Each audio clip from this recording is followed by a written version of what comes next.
And good evening, and welcome once again to Toy Soldiers Old School.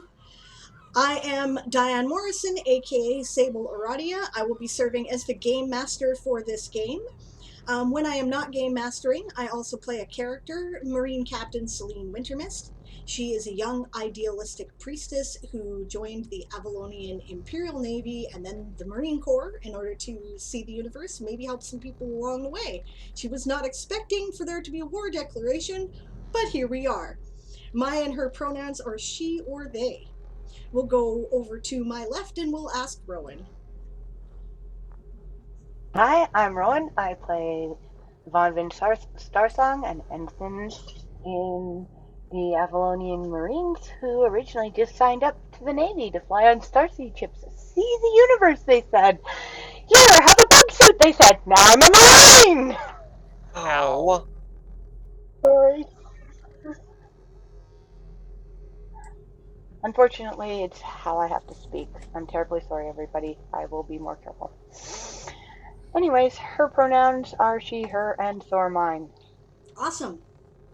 Beneath her, we'll go to Siobhan. hello, I'm Shaban the Writer. I play Lieutenant Lilas Madrumlin, also known as Lieutenant Mad. Now, thanks a lot.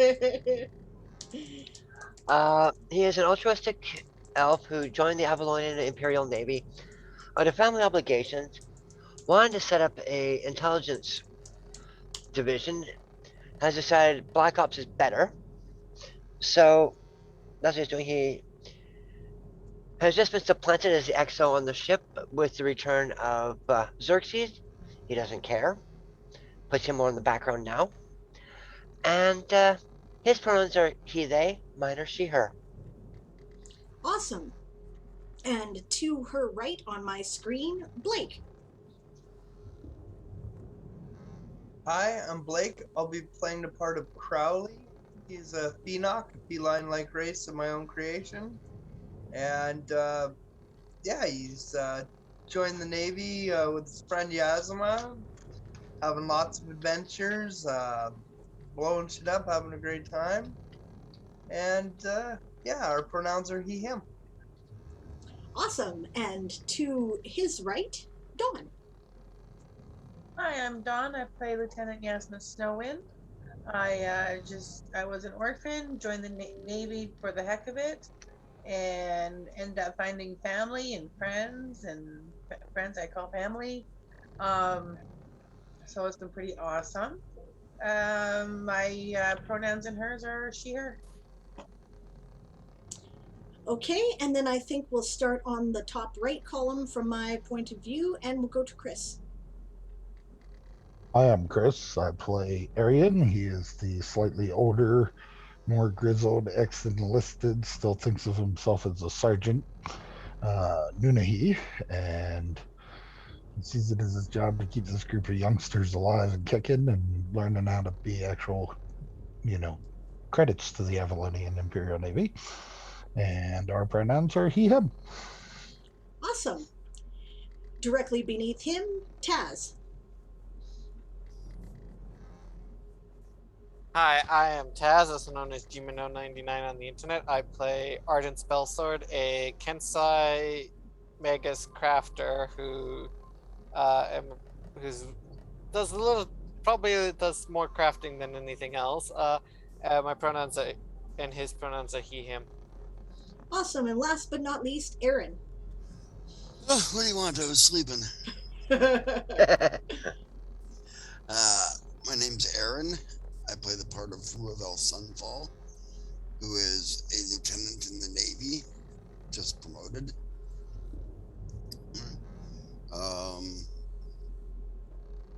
He's a bit of a prat, learning not to be, because he's a nobleman and he can't help it.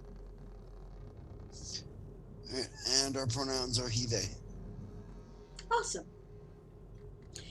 Yeah, so this game takes place in Pathfinder First Edition, if you've never joined us before, and it is centered in the Toy Soldier Saga universe, which is a fictional universe that I write books about. So, and Aaron does some game stat stuff, which you can get by joining our Patreon. Okay, shameless plug. All right. Welcome to our chat crew. For those of you who have not been with us before, you may notice that we interact directly with the people in the chat. There is an option, I believe it's, what was it, 100,000 channel points? 100,000 booty coins, yep. Yeah, 100,000 booty coins, that's channel points, right? With the treasure chest, pirate booty, okay. But with that, you can select I want to play, and you can play an NPC in our game, right? Most of these folks are playing the privates and the corporals to our officer crew, who are the PCs. They do occasionally have a major effect on the fight, and I think we're the only channel that does this. So I don't know, I'm really enjoying it. It was a bit of an experiment, but I'm having fun with it. I hope you guys are too. And That's good, Stretch. Awesome. What was that, babe? Nah, I'm bored. Nah, I'm bored. The dice are warmed up. And it's good that the dice are warmed up, because this is our third episode by which we are in a major naval battle. The Avalonian Imperial Navy forces have intercepted an amassing Fomorian force at the Telasian Passage in front of the wormhole. This is the passage from the Draconian system to the Telesia system. And they are attempting to stop them from invading. This battle has been going on now for 2 episodes. You'll see the little bottom corner there. We have the drum icon. That indicates that we are beating 2 quarters, which means that we are in battle. So we generally ignore chat shenanigans when that goes on, but we do not ignore the chat when they are participating in the battle. We actually have them on the initiative list. And somebody refresh my memory of exactly where we were. Okay. We had just finished, we were just about to take off from the last flagship because, we had it burning, destroyed, and we'd already gotten the Admiral off. But we were still in combat on the ship because of the Marines who were still on the forecastle, or the aft castle, sorry, that were impeding the rest of us from getting off so we could let Ruavel get away with the Admiral. Ruel is getting away with the Admiral at the moment. Right. Marine Commander's tactical report. Excellent. There's a fire amidships at the base of the mainmast, and the sails are going up in flame after Von Vin's fireball.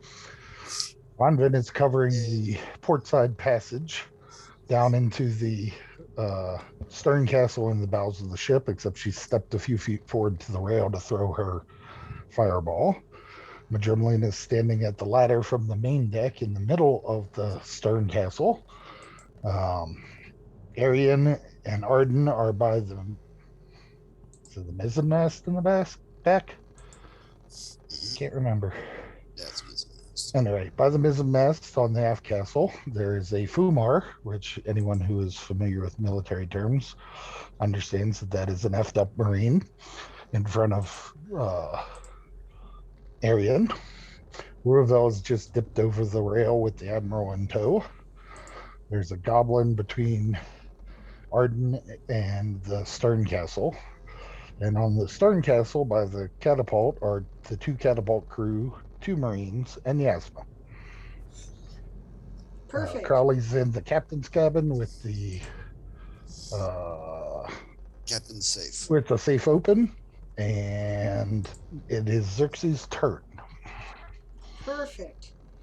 I am going to actually put up the sketch that you made of the tactical situation at the end of last game, which I very much appreciate.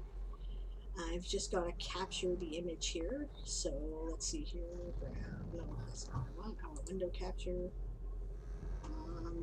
I'll call it art because we've done this more than once now. There we go. Perfect. And now we will adjust this window so that it is not completely blocking out the rest of the game here, but this is the sketch.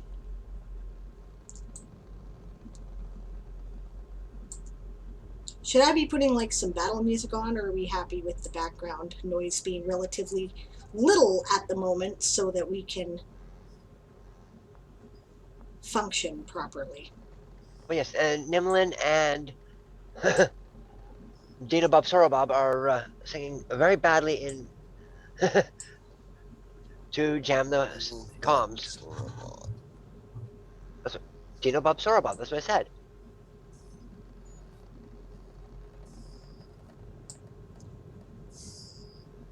Yeah, that's about what I remember too. Perfect. Okay, yes, and it is Xerxes' turn. Xerxes is bringing the ship around to try and intercept the guys as they're coming off. Okay. So Xerxes says, bring her about. Mm-hmm. He's still invisible, right? Yep. The ship is, yes. Okay. Perfect. Right, and that was on 16. Arian went before him, right? Or did Arian go? Because Arian also goes on 16 by my initiative sheet. I believe I went last time. I believe that's how we wound up with the Fumar right in front of him. Yep, that's exactly what it was. Right. Okay. Moving down the line. Let's see. Yes. Ah!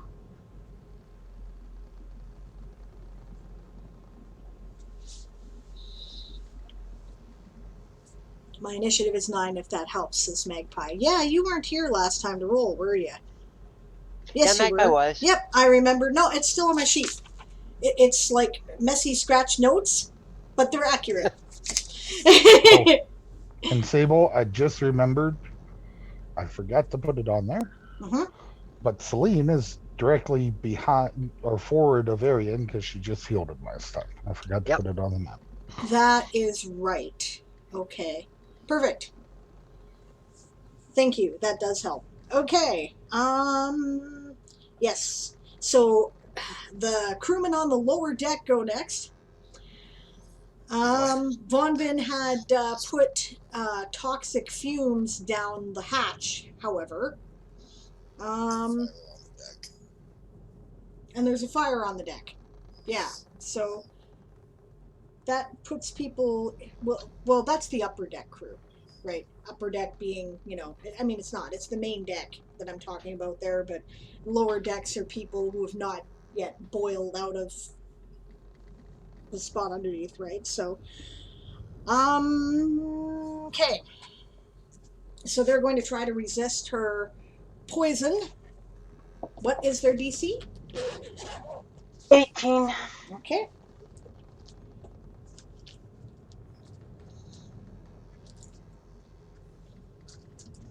Get out the shiny math rocks. I like the shiny math rocks.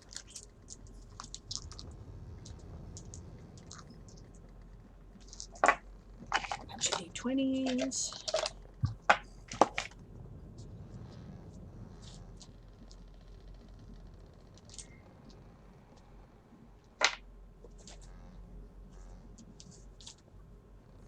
It's just easier if you can roll a bunch of dice at once and then kind of go, okay, roughly this many of the crew made it,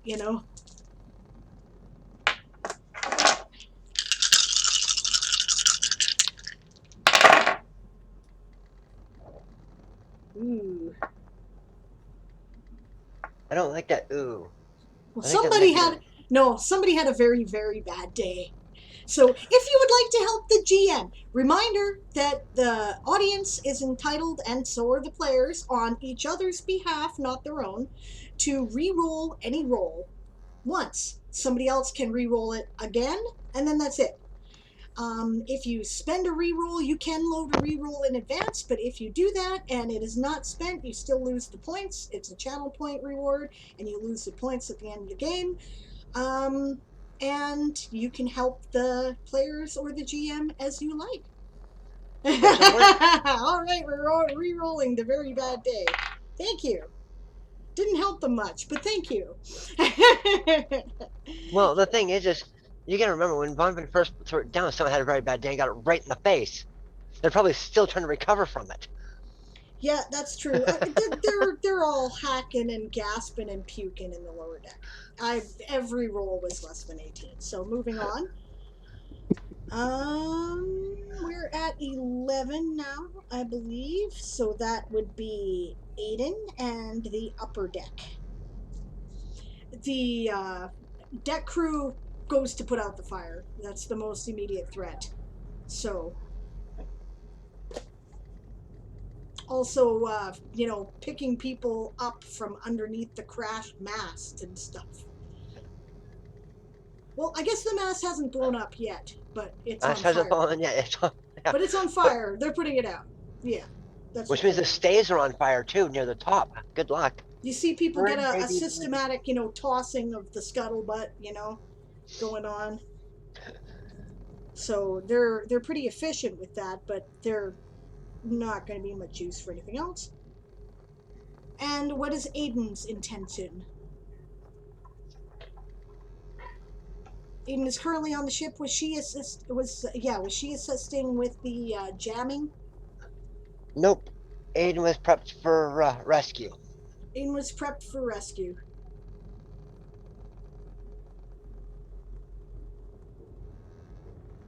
Right. Does Xerxes order people to head out, or is he waiting until the ship is closer to Ruavel and the prisoners? Wait until the ship is a little closer, then he's going to order them to move out with lifelines. Okay, then Xerxes says, steady. And Aiden holds her action. We're at 9. Oh, wait, no. Wait, no, the captain. Is dead, isn't he? Was dead, right? Yeah, deader than a doornail. Dead like dinner. Okay, done like dinner. I will cross him off my list. Yeah, we are at 9. That is Barbarossa, Nimmelin and Quill, and the Marines who are currently on deck. Now, one was fucked up in front of Arian, as I recall. Yes, and there are 2 at the stern with Yasma. Right. And that's all that's left. Okay, one's gonna make a grab for Ruavel as he fucks off. Yeah, Ruavel don't mind. What's your touch AC? 16. Close. You feel the guy's hand brush into your hair, and pieces of your... Well, wait, no, you're covered completely. How would that work? You feel his fingers touch your shoulder, and the pressure as you fuck off. What's that? I'd have just taken him with me. Yeah. Not interested, he says. Okay. Yeah, so...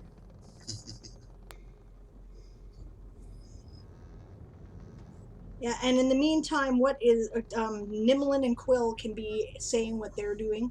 I imagine they're still singing Country Gnomes.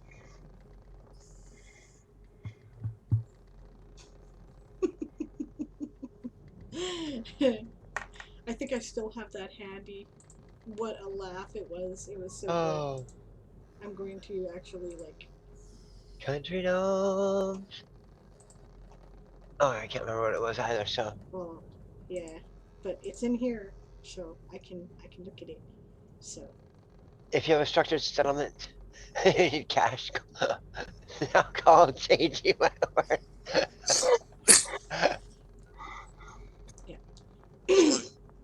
Country gnomes, take my bones to a place they don't belong.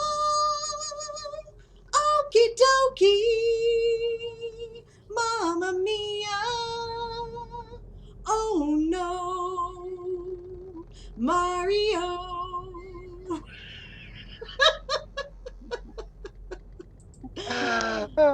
Blasting from down in the deck of the enemy ship, blasting down from our own communications. This is where Xerxes realizes that this jamming technique is coming through all of the scrying devices.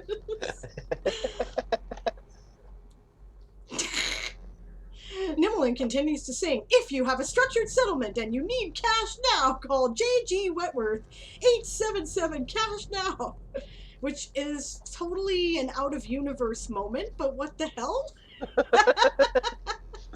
Quill is still keeping watch, ready to give an alert for approaching enemies and allies. But actually, okay, Nimmelin has things about their character that makes sense. So that is actually what you hear. Actually.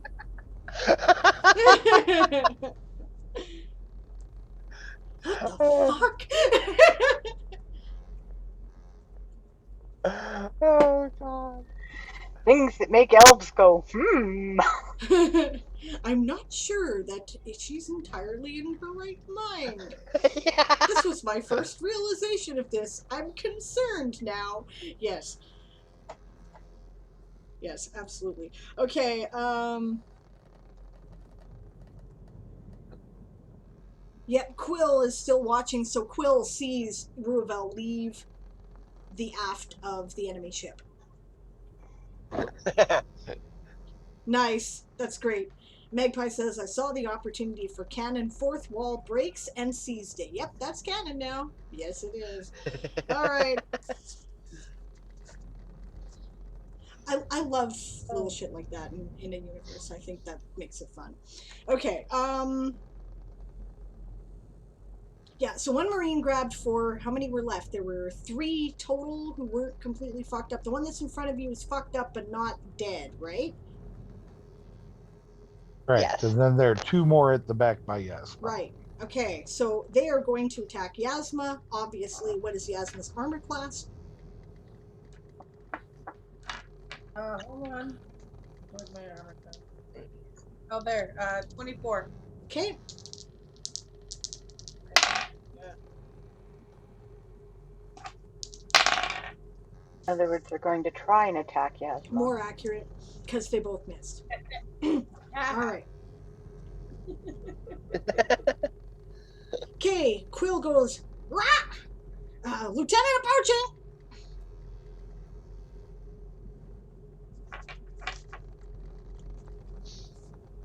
He doesn't really have to go, rah! He does that to get people's attention. Okay. Okay. Bring the ship to bear on him. Yep, no, that's perfect. They're actually seeing something is assumed to be part of the process. You don't have to spend an action to see something. So yeah, that's totally fine, Magpie. All right, moving on. We have... Okay, that was 9, and I think that takes us to the end of this round. Bob, is Bob in the chat? Not at the moment. Okay, Bob showed up near the end of last game and did not get a chance to roll initiative. So when you see him, ask him to roll initiative. Okay. Copy that. Back to the top of the round, we have Ruavel. Ruavel, fly on your wings like a bug man. Yeah, he's fucking off. That's what Yep. he's doing. Running away and buggering off. Okay, Madrimlian. Shifting over to watch the staircase that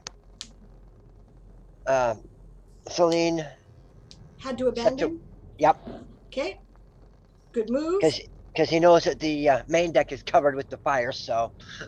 Yeah, so you hear people coughing and puking, and you hear 877 cash now.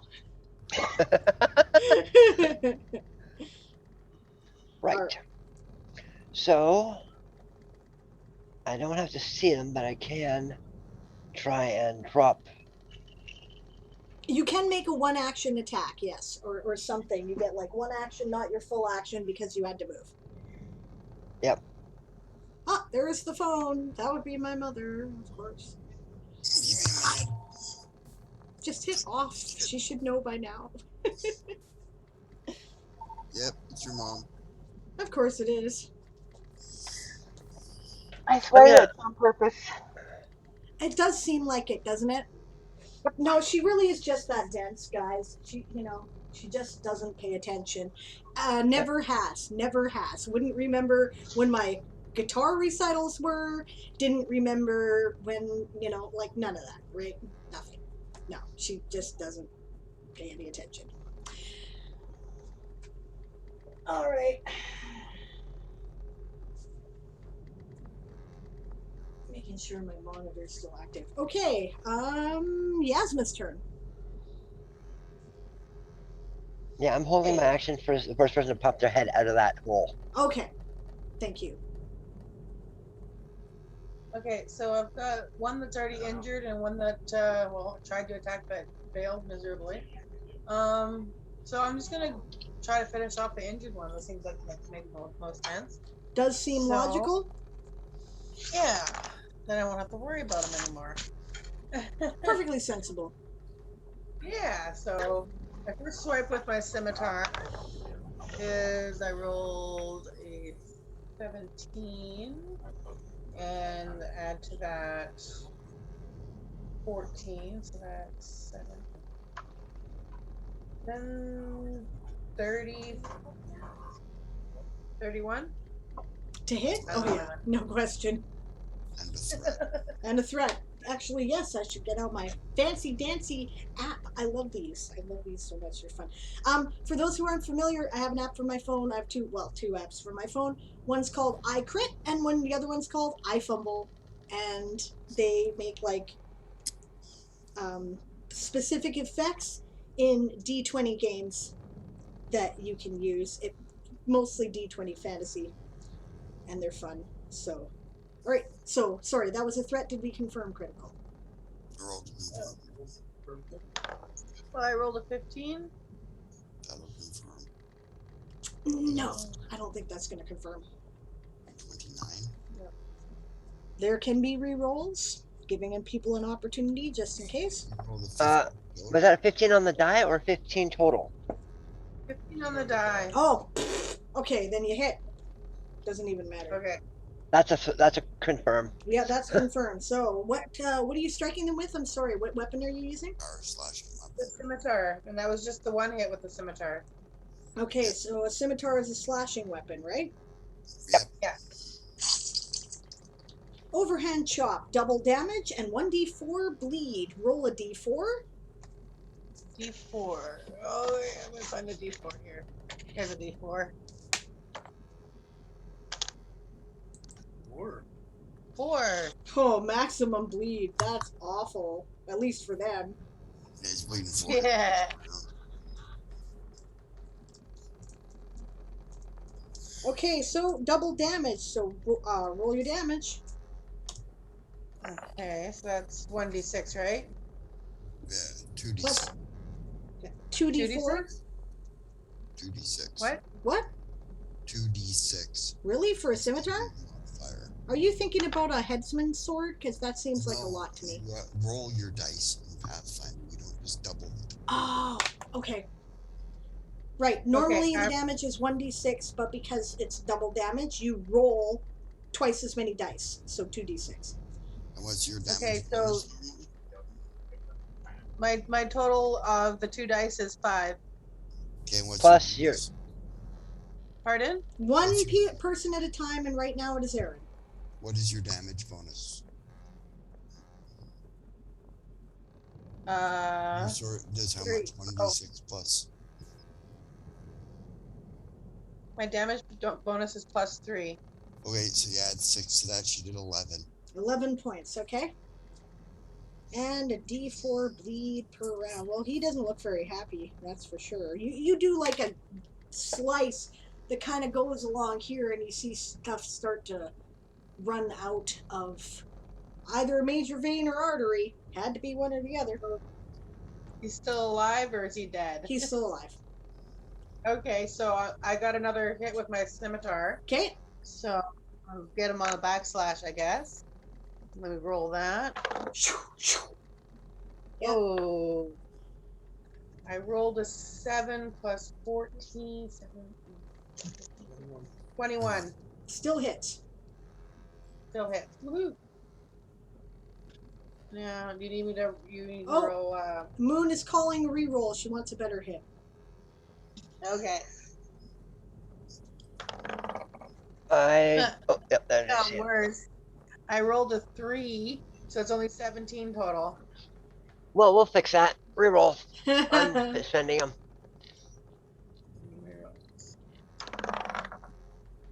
Okay, so 15, 59, 29 total. Okay, that is definitely hit. That This should be a lesson not to reroll something that already hit. Right?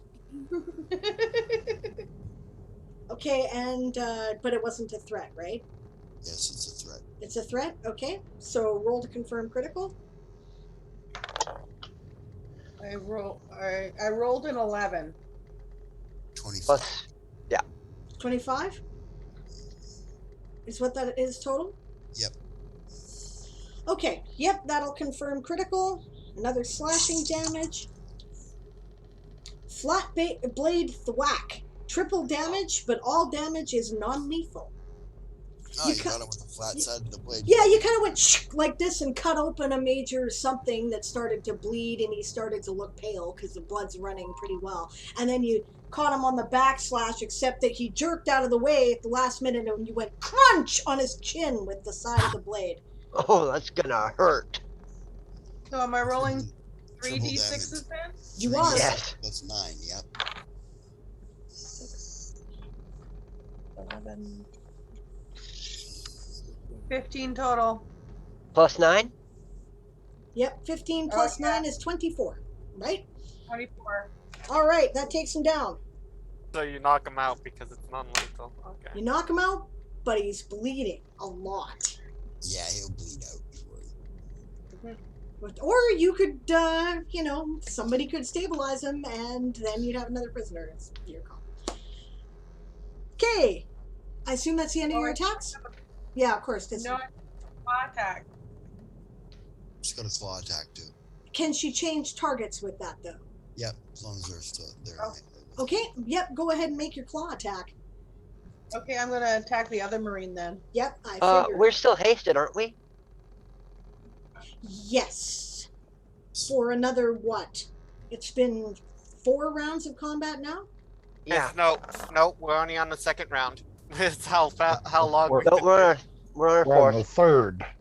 We're on the third. We We're on did the 2 third. I already- last week. I only attacked twice. We're on the 3rd round. Right. You haven't finished your third attack yet.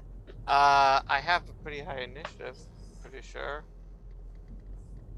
Okay, well, I Yep, rolled a I'm 6 sure. on the die, Okay, so that gives Because I wrote it down that we were still Okay. on the. okay, 14 total. okay. Time out. Silence. Okay. Taz, your initiative is on 19. We're currently on 25. You haven't gone okay. yet. Silence. Now, what did you roll, Dawn? I rolled a 6 on the die plus the 8 makes it 14. Okay, Right. are you talking about damage or hitting? Because you haven't hit yet by my calculation.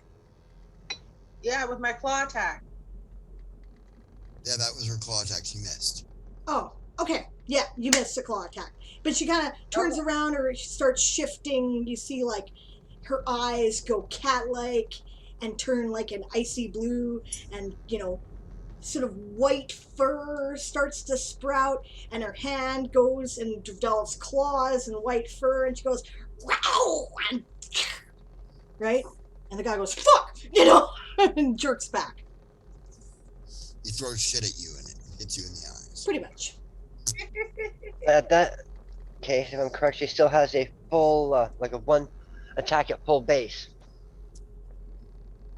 Yep, that's true. We are still hasted, and we'll be hasted for another 3 rounds after this, because of 3 rounds, right? Because it lasts for 6 rounds. Am I correct? 9. 9.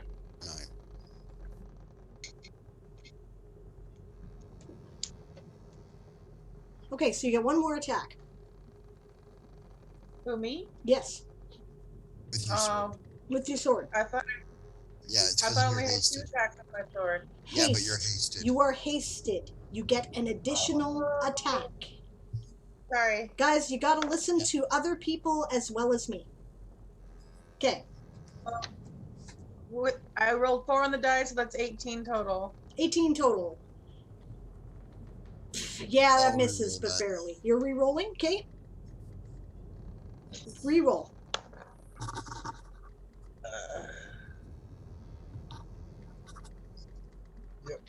30 total. 30. That definitely hits. What did you roll? 16 on Is the that die. another threat? What did you roll on the die there?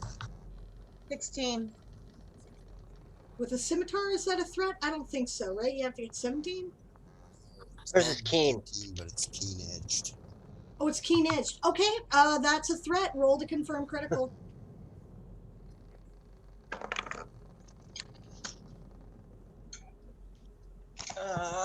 Rolled a 13 on the die. That's enough. That's Yep, 27. will be so. All right. Ugly wound, normal damage, and 1d3 charisma damage, and 1 charisma drain with the unless we have a fortitude save, which we make. So we do not get the charisma drain, but basically you ripped half his face off. You kind of shaved the skin off of his cheek. You see like muscle in there. You. You turned him into Yeah. Two-Face, it sounds like. A little bit. Yeah. Pretty much. Yeah. Pretty much. Nicely done, by the way. What a great attack round. Awesome. Beautiful. Got her and Arian and the beatings. Yeah, kicking some ass and taking no prisoners. It's really kind of impressive. Yeah, we're taking prisoners. We took the Admiral. They were taking prisoners. Not anymore, they say. Okay. Yeah. Crowley, you're up. Okay. The safe is open. What do I find? A bunch of papers, logbook, and looks like a bunch of money. And Okay. there's some sparkly things that, might be jewelry or might be something more important. Oh, and another book. Okay. I take everything, stick it in my bag, and I also look on the captain's side table, main table, and see if there's any maps, anything laid out or tucked away in there. I got a few minutes. I'm gonna have a look around. There is a star chart spread out in the war room, or wardroom. Okay, I will roll it up and put it in my bag as well, and out the window I go. Okay, this is going to take actually a couple rounds to do this, but that's cool. Perfect. That's totally Perfect. cool. Okay? See, I like it when a rogue plays like a rogue. That's fun. Yes. All right, that was 21. Now we are on Arden's attack.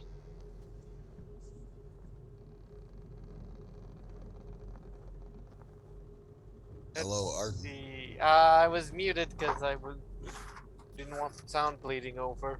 Because I was yakking at myself a bit. Alright, so got 3 attacks because of haste. Is anybody wounded in front of me? Where were Yeah, you? There's still a goblin there. And the Fumar Marine should be within a 5-foot step for him. Yep. Cool, I'll attack him, try to finish him off. Okay.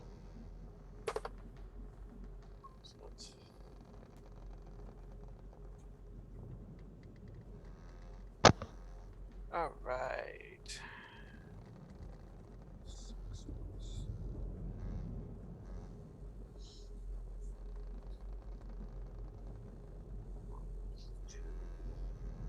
One. 22 total. Yeah, you hit. Damage. Okay.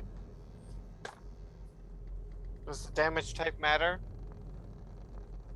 No, not in this case.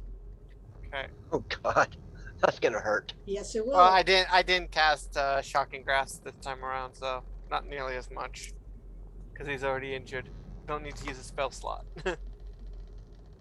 Yeah, he's kind of a, mid-level mook, so it's really, you don't need to pull out all the big guns here.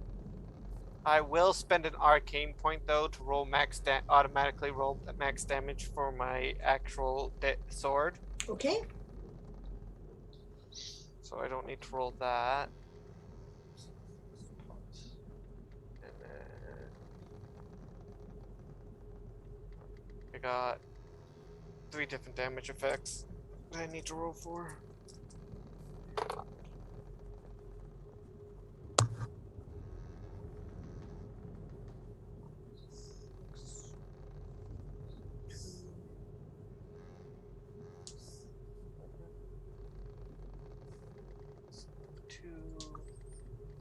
Two, 25 damage. Yeah, that's a damn good hit. He sure doesn't look impressed. He's like, He's still, oh! He's still up. He is. Okay.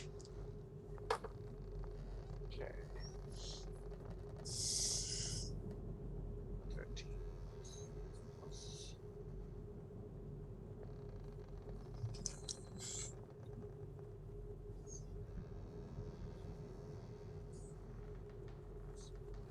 So that's a 30 to hit this time. Is that a threat? No. Okay. I didn't roll an 18, I rolled a 13. Okay. I have a lot of bonuses to hit things. Absolutely, that is a lot of bonuses. But, I mean, that's what a sword singer type should look like, right? So, yeah. Well, I also buffed myself, and then the haste, and then I also get... Yeah, you get the time to put all the magic to bear. It's actually pretty scary. You don't always get the time, but when you do... Mm-hmm. Okay. Three.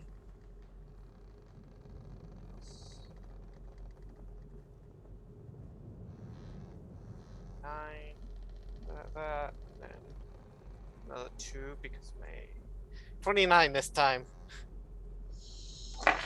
He was already all Yeah, he's messed up dead. from Arian. He's dead.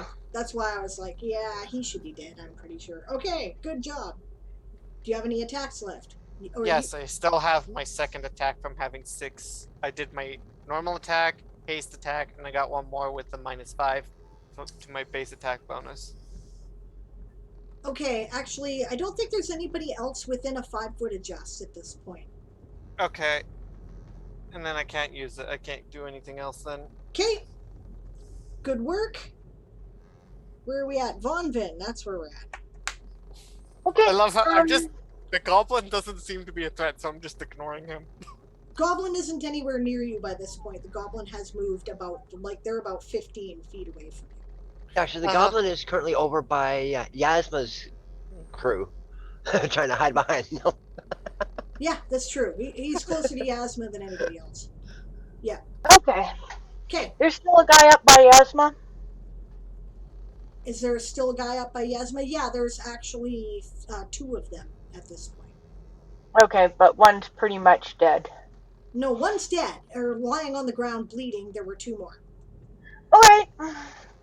In that case, yep, I'm gonna spend my arcane point, 5-foot adjust behind one of them, and jab him in the back with a spear. Okay, you already used your arcane point last time. Can you do? I can spend one per round and more than once per day, as many as arcane points as I got. Okay, brilliant. Just checking. Shoot! She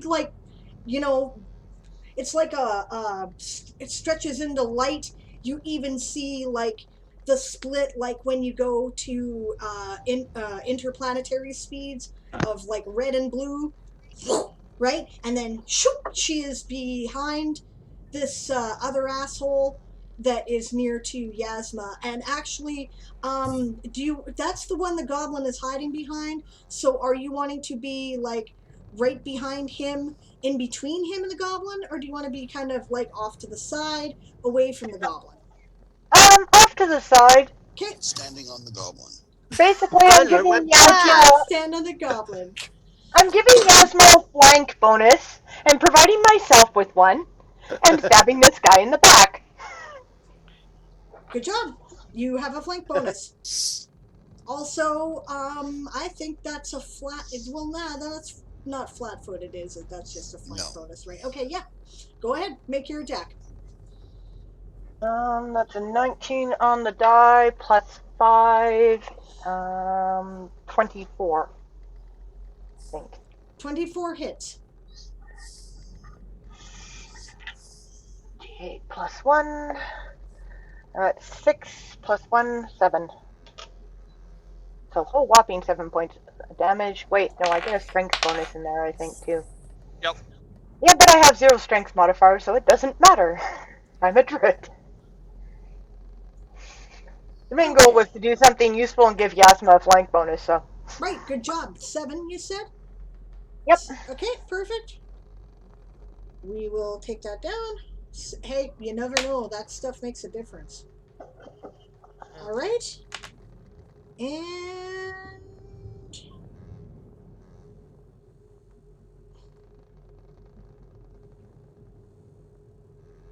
okay, Daz, Celine, and the Goblin.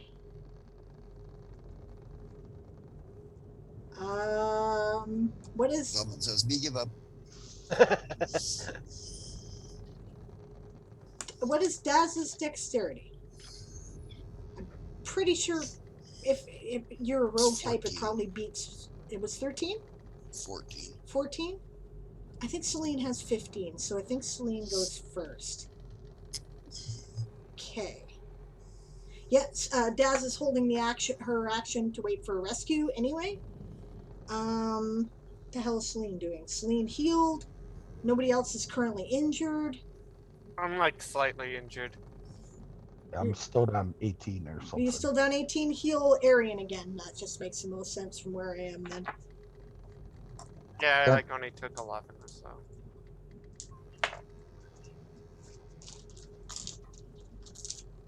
It was from the Yasma destroying the catapult attack. Yeah, a lot of us have a couple of scratches from that for sure. But, on the other hand, no catapult to fire at our other ship. Yes, I could see Exactly. it. I would say hashtag worth it. But, yeah, alright. And this goblin has Zachary's disease.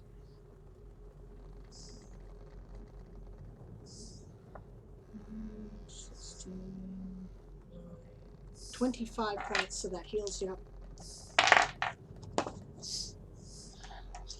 You feel like the healthiest Nani alive. Ta-da! Okay. Thank you, ma'am. She smiles and just nods. Right? Fuck is the goblin gonna do? I had a plan for the Surrender. goblin, but Von Vin just fucked it up. So I'm like, Surrender. The admiral's gone. The captain's dead. There's only one Marine left standing. The And 2 ship's catapult gone, crew. it's true. He's just a goblin. Cry. Cry! Send a rescue crew to take a goblin prisoner. Yeah. Alright, me give up. Me give up. Throws I down, accept your throws surrender. down the dagger he had. Me give up. Okay.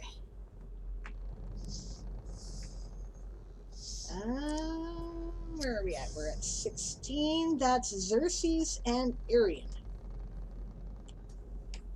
Arian and Xerxes in that order. And the lower deck who will try to save against this fortitude nonsense again. Ooh. 1 succeeded, 1 failed catastrophically. He pukes in the mouth of the water. What's happening is somebody fails catastrophically and just retches so bad that it makes the next guy have to retch too. Because, Oh, Warlock did a reroll. Bastard! Is that for the bad guy or the good guy? Of course Let's get rid of the passing roll. Let's get rid of the passing roll. Alright, you bastard. Okay, no, everybody's still puking. Hang on. Good. Hopefully somebody chokes on their own vomit. Yeah, hold on, Dies. Maybe that's what the one is. He aspirates on his vomit and dies. It's happened. Yep. It has. All right, I have a question. I Yes. have 2 words to say to you. John When Bones. we were associating with the clan champion and those guys, Yep. would Arian have picked up enough just to be able to curse? Oh, I'm sure. Like to be able to say "fuck off, leaf licker" or "twig kissers" or something like that to all the. Yes. Well, you don't know that it means twig kisser, but you know it was an epithet that wasn't flattering, and it was directed at elves. You know Right. that for a fact. Yeah. All right. Arian is going to walk over and punt one of the, since he's large right now, Yeah. he's going to punt one of the catapult crew off the side of the ship and make an intimidate roll and scream at the top of his lungs, "Fuck off, twig kissers."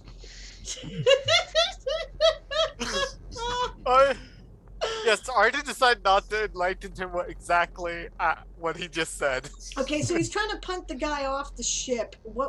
How would we resolve that? I think it'd be a bull rush. Bull rush attack, yeah. Okay. Bull Sure. rush with a shove.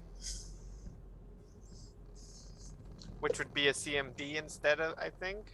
Yeah. So Yeah. that's a 28 on my CMB, my combat maneuver roll.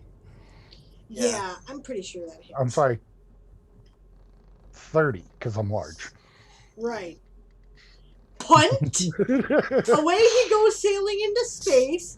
And I'm punting him off the starboard or the port side so that like the people on deck can see it as he goes sailing out into space. Supposedly decompressing in a few minutes. Well, no, maybe he might have a talisman. Grab his talisman on the way by. Yoink. You, according to this diagram, are escaping off the starboard side. You are nowhere I'm near to do escaping. that. I'm gone. Yeah. And I get a 22 on my intimidate check against the crew. Yeah, people kind of stop for a minute. They're like, Except probably the people dealing with the fire, because they can't afford to yeah, stop. they can't even see, right? So they're like, been smoke and blah. They're like, put out the fire. Blah, blah, blah. Yeah, they don't see, but everybody else kind of just stops and looks for a minute. Just a little second of pause there. It's like, Yeah, because they call them leaf kissers.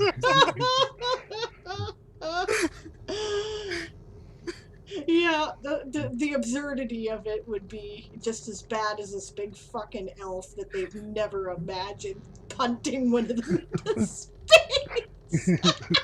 That was the point. It's a psychological attack. Yep, totally. Yeah, okay, so yes, they hesitate. I'm going to give them a -2 to their various rolls for the remainder of the round, and we will move on to, let's see, Xerxes, yes. Xerxes bringing the ship around to collect up people who are coming over the side. Okay. Yeah, so the Voidchaser swings around in what would have been a beautifully executed evasive maneuver, actually, because it's a real tight turn. Yeah, and heads over in the general direction to intercept Rouville. Quill continues to spot. And yeah, I'll rule that. Let's see, who's the last person in the rescue party in initiative-wise? It's probably... No, they're probably at a point where they could go now, couldn't they? Because everybody else on the rescue crew... Everybody else in the chat crew aside from Aiden... No, Aiden had 11. Okay, you have to wait for Aiden's turn, but on Aiden's turn, everybody goes. Okay, but perfect. You are now in a position to do that. Okay. The invisible singing ship. Yes, okay, that's awesome. Yeah, it's a good thing sound doesn't carry outside of the etheric membrane because you would give yourselves away. But it doesn't, because outside of the etheric membrane, it's just space. And sound does not carry in a vacuum. In a vacuum, no one can hear you scream. And I have to say, Dune was brilliant, except once again, we have ships making fucking noise in space. Why do we have ships making fucking noise in space? They did everything else right, and they made the ships make fucking noise in space. They can make noise in atmosphere. Why are they making noise in space? Anyway, okay. Okay, sorry. That's true. They were holding their action for the rescue, so as soon as they could. Well, they're waiting for the last member of the rescue queue before they go, so they can all go at once. Yeah, Is how I figured she was handling it. yeah. So that's what I'm saying, right? You wait for someone else to do something before doing the thing. When the person does the thing, you can go, right? Um, but we're coming around, I think, to Aiden's turn, and then everybody can go at that point, right? Otherwise, you can all go now, but Aiden will have to lag behind, right? So, honestly, you're still slightly shifting into position anyway. This is kind of my brain going, trying to figure out where everybody is and simulate it.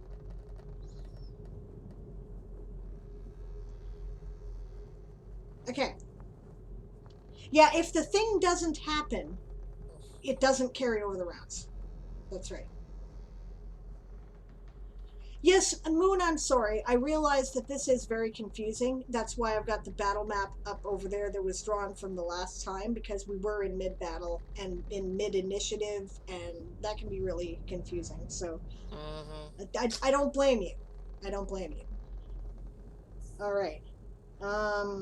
We're trying to help, right? But I don't know how good of a, we're obviously not doing the perfect job here. So, and that should be up there. Anyway, yes, where were we? We were at Xerxes, right? So, next would be, alright, it's after 16. So, it is Aiden's turn anyway. So, everybody goes, or Xerxes goes, rescue mission away, right? Yep. All right, the chat crew comes flying towards Ruavel. He sees them as soon as they leave the etheric membrane of the ship. Turn to face them and head that way. Okay.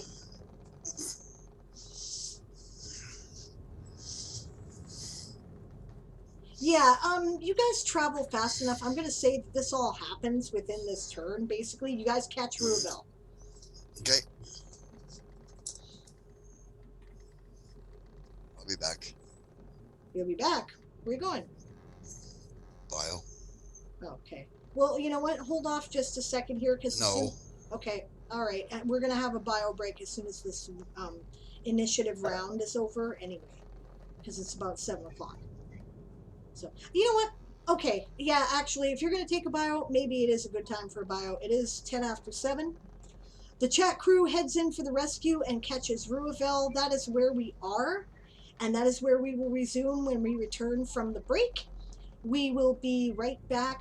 The timer says 10 minutes, but don't believe it. We'll probably be less than that. We'll see you in a moment.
be aware that this break may actually take the length of time that it says it will because there is no coffee and I'm waiting for it to finish brewing.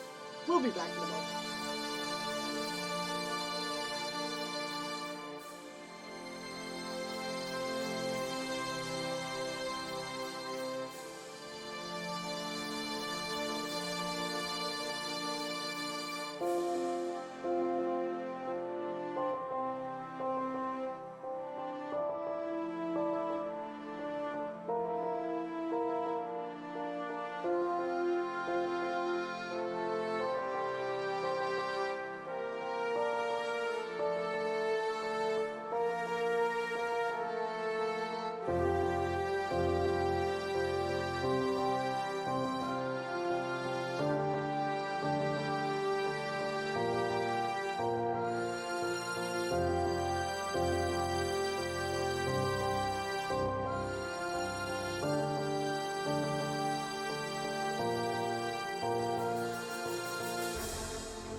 All right, we are coming back here.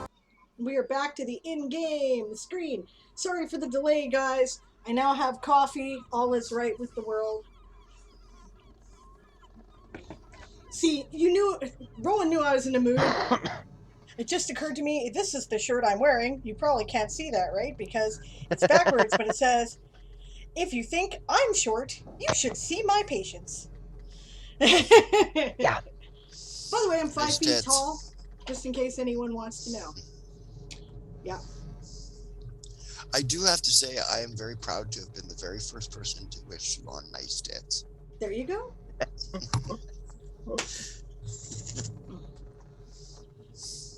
And was probably the very first person to actually see them. For context, Siobhan got top surgery done in the past couple of weeks, and Aaron was her support person. So That about. he was being fun. So. Yep. Well, yeah, because you said it right in the doctor's office too as we were heading out. Nice. Well, hey, that's fun. That's good humor, I think. I hope you didn't mind. But you don't sound like Aaron, so you didn't sound like All right, we are at the chat crew, caught up with Ruvel, sailing through space. What are you guys doing? Hand over the Admiral to them, right? Indicate to the Admiral, point back towards the ship, indicate towards them and point back towards the ship, then start heading back towards. We can't talk, our fucking communications are jammed. Yep. You've got this voice in your ear now. It's probably singing something like, let's see, what was Selnaris' father's name? Tavares. I'm Tavares, yes I am. Tavares, I am. That even kind of works. I got married to the widow next door. She's been married since 1994. Everyone was Tavares. Oh, Tavares was such a ham. All right. Chat crew. So you catch what I said there? No? What'd I you say? said that. I said I indicate to the admiral and back Right. to the ship with them. Right. Take him back to the ship. Is what I indicate. Yes. Okay. And then I head back for the combat. All of a sudden, you're seagulls. Stop it now! Celine's like, I think I better book Nimble an appointment. Mine. Daz puts Admiral in the canvas so two of them can provide atmosphere for the Admiral. Moon says, there's something wrong with my rewards. We're taking it back. Oh, okay. Are you on your phone? Sometimes the phone only lets you do like 1 or 2, but that's fine. Okay? Yep. Oh my goodness, don't get my dad on that. No PC. Weird. Twitch, being twitchy. Okay, no problem, Moon. I will watch the chat for your info. No problem. Okay, yeah, you guys start hauling him back. What is Ruvel doing at this point? Staying there to head back to... Heading back to the combat. I figured. Okay. All right, and they're providing atmosphere for the Admiral in case he does not have a talisman, which is good thinking. There's no assurance that the Fomorians do. You don't know that. So. True. That is excellent thinking. All right. That was 11. Yes, so we are now on 9. Okay, so there's one Marine that's been injured, another Marine that hasn't been injured. The Goblin just surrendered. Arian just kicked somebody over the fucking side. The mast is burning. The sails are alight. Everybody in the lower deck is puking. Fuck it. They give up. It's over, man. We get the fuck out of there. They kind of, you know. Take the goblin who surrendered with me. Wait. Were you just taking me prisoner? Yep, you surrendered, she says to him in Elfin. Oh, okay. Okay. Be smart. Yeah. I figure it would be very cruel Fuck of you me guys to leave. on ship. Fuck you. It would be very cruel of me to leave a surrendered prisoner on board a burning ship for which there is no hope for. Thank you. Of course there's no hope. Everyone clear? Oh god, here we go. Click, click. Down they go, and off I go. Ooh. Okay. So, Crowley, roll a luck roll. You want to succeed at this, so if you want to manipulate shit, then now is a good time for your own benefit.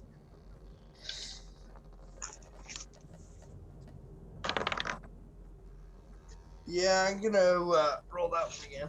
Yeah. Crowley really wants to make this roll. Yes, he does.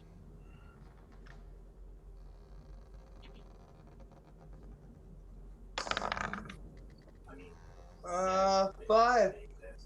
No, hang on. Yeah, Daz is right. Crowley, start begging for rerolls. Exactly. I am spending a reroll for Crowley. Okay. All right, roll again. This is this is the Cat first. reroll too. So. Okay. Yep. Daz's reroll comes first. 10. Total on the D20. Yep. We going for a reroll one more time or no? One more time. Okay, because that's it. At this point, we're done. Crowley gets his own, and that counts regardless. And then 2 rerolls on any given action. This would be the second one. 5 on the die. Not feeling lucky today. Crowley is not lucky. Fuck. Good thing I'm heading back. Isn't it though? Okay, so Crowley seems to have a run of uncharacteristic bad luck. If it'd been lucky, there would have been a pause as someone took a breath in the jamming process long enough for them to hear everybody clear. But unfortunately, that did not occur. So nothing is heard over the radio except for the I'm Tavares, yes I am, Tavares, yes I am. And therefore, he does not hear Madrimlian's warning as Madrimlian throws a couple of charges into the lower deck where Crowley is going through the wardroom right now. So there's an earth-shattering kaboom. I'm sorry, Crowley. Luckily, Crowley has evasion. He should be able to reflex out of it and dance amongst the flames. Yeah. Yep, so roll your evasion.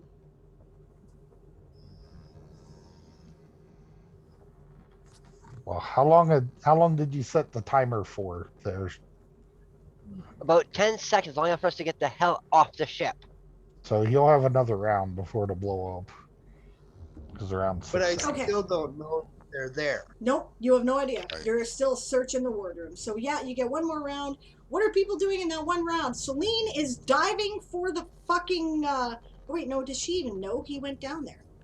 No, none of us do. Oh, No, that's right. She has no idea because he didn't tell anyone, and therefore she clears the ship. is Ruavel, can you see him down there?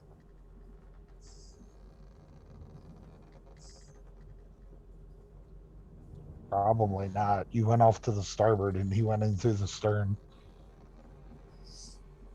Yeah, but I went around the stern. That's true. Mm-hmm.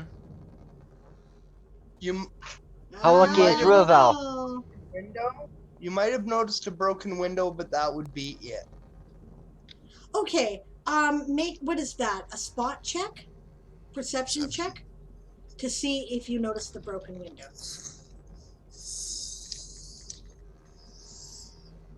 I rolled a natural 20. Anybody want to re-roll? I hope not, but I might. No, I'm not rerolling that. Oh, hell no. If anybody in the chat says reroll, I'm gonna kick you. That's their right. If they want to create havoc, they have the right to do that. For good or ill, that's the rules. Yeah. The only one I'm worried about is, well, they're playing Valheim at the moment, so keep it quiet. Yeah, where is Esau? Exactly. And Stretch is playing Valheim, so he may not notice this. I think better of my near decision, says Magpie. Yeah, this could be really bad for Crowley, actually. So, yes, Ruvel, you notice the broken window right away. There is no reason why there should be a broken window at that angle by anything that has blown up. Then check it. I think Nat 20s should be immune from rerolls. Stretch has a point there. What do you think? That would be a change of rule, and it would apply to the bad guys as well as the good. Yes. I think it would work out well. Well, I had Nat 20s rerolled, but yeah, I think it's fair. I don't care. Sounds like we have consensus, okay? Nat 20s are immune from rerolls, for good or ill. Okay, now, yes, you check it. You see Crowley searching the fucking, like, you see him through the window, through the open door, or the open passage of the captain's quarters, in the wardroom, grabbing the map. Bellow at him, Crowley, we've got to go. I wonder if that's going to work. Because, like I said, currently the communications are jammed. Yeah, I mean, that's why I'm yelling it. I'm in the etheric membrane, obviously, if I can see it. But your face is also completely sealed in a sealed environment with your bug mask. So open my mask. Okay. Crowley, we've got to go! You hear from the other side, like the very aft of the ship. close off my bag and head for the window as fast as I can. Okay. Which window? Any window? Obviously the try broken and, window, so he doesn't have to spend more time breaking another window, I would assume. Because what if he Yeah. doesn't? And then, he doesn't know. What he knows is that Ruvel looks really alarmed and said, "We've got to go." Well, my reflex roll was 34. Oh, fuck. All right. So, Ruvel also make a reflex save. The reflex is the lonely save. I rolled a 3 on the die. Reroll. Wah. I'm hearing a reroll there. Okay. Well, that ain't much better. It's a 6 on the die. Reroll Yeah, that. Crowley can hear with his mask on, guys. Oh, shoot. Somehow I Okay, missed that's another 6 on the die. Oh, Moonflower So already 6. rerolled. Okay. Yeah, so And there that you would go. represent the second reroll. So, Okay, well, I got 6 again. you're doomed. Okay. I'm doomed. So, Great hates you. Crowley, out of the corner of his eye, as he turns around, catches something heading down the passage. He books it towards the fucking window. About as he hits the window, first you see the flash. Then you hear the waboom almost immediately on it. I can see Crowley using the blast wave to fly out the window, grab Ruvel, and throw him off to the side. Crowley's that lucky. Crowley bails through the window. A piloting skill to grab a hold of Ruvel as I fly out the window? Sure. Just because it's heroic and dramatically appropriate. Ruvel's trying to grab Crowley anyways. Yeah, so fuck me! get him the fuck out of there, too. 33. Oh, God, yeah. You grab Ruvel. Boom! You guys can see, those of you who are leaving the ship, right? You see the flash. You don't hear the noise. You're outside of the etheric membrane, but you can't help but see the flash out of the corner of your eye. Them shooting out of there like the Millennium Falcon out of the fucking Death Star. Fucking legit. That's exactly what happens. They're like, you see the fucking shockwave chasing them.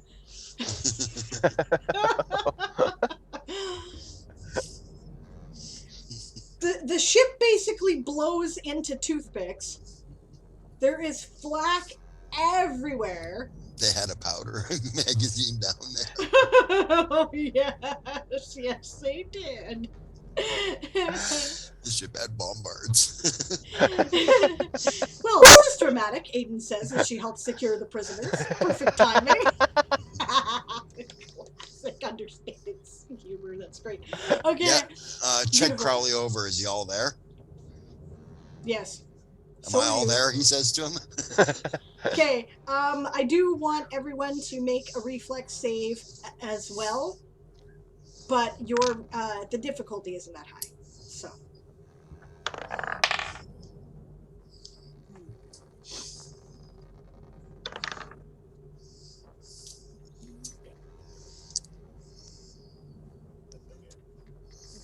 All right, starting with, let's see. Yeah, starting with Rowan. 16. Okay. Madrimlian. I have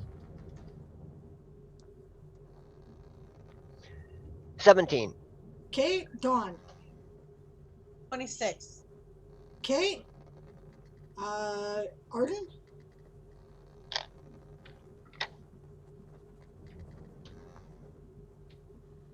Oh, yeah, the common vomit screams in terrified silence. Yeah.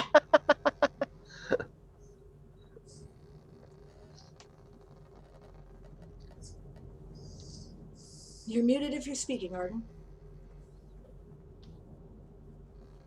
26. Okay. Arian. 11. Okay, so Okay, fuckity waboom. A something. It's on fire, but it's like it go. Actually, no, it's not on fire anymore. Something shoots past Arian this close. Like it actually buzzes his etheric membrane. He can hear the whoop as everything blows. It was a mast.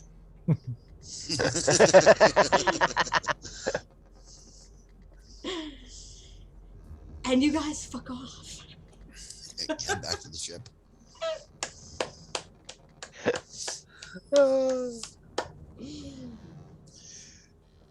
Well, say to Crowley, I don't know who saved who there, but thanks. Hey, no problem. Well, we're gonna have to talk about tactics and awareness, because that was a little too close. Yeah, that was a little too close. For a lucky I got guy like scorchers on my shorts. Well, I'll be picking splinters out of my tail for a week. Yeah. Actually, you guys still can't talk because everything's still jammed, I think, isn't it? We're just talking. Oh, Right. leaning next to each other within each other's etheric membrane. Yes. Yeah, okay. Yeah. Flying back to the ship.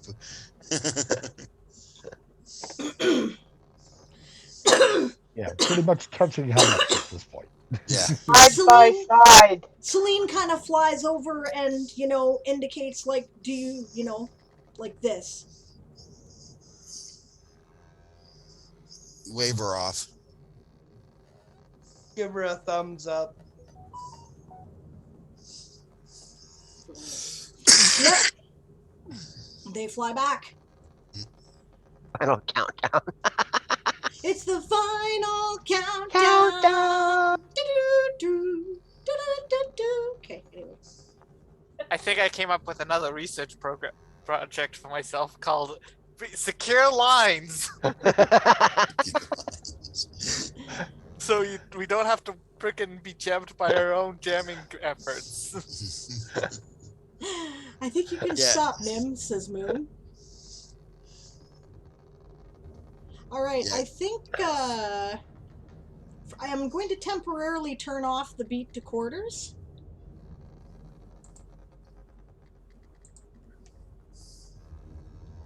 The hell was my command for the battle's over?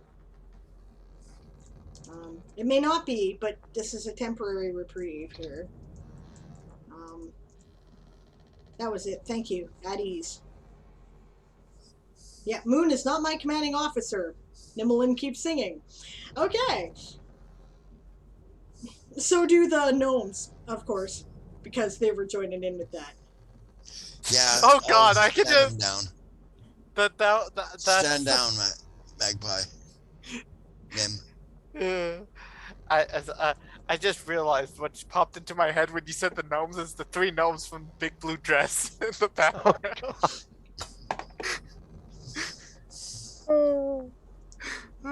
Okay, then Nim stands down. The infernal noise in your ears stops. Blessed silence.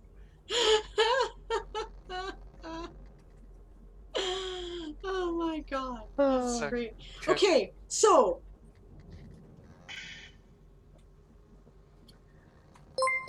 Yes. Oh, hello there.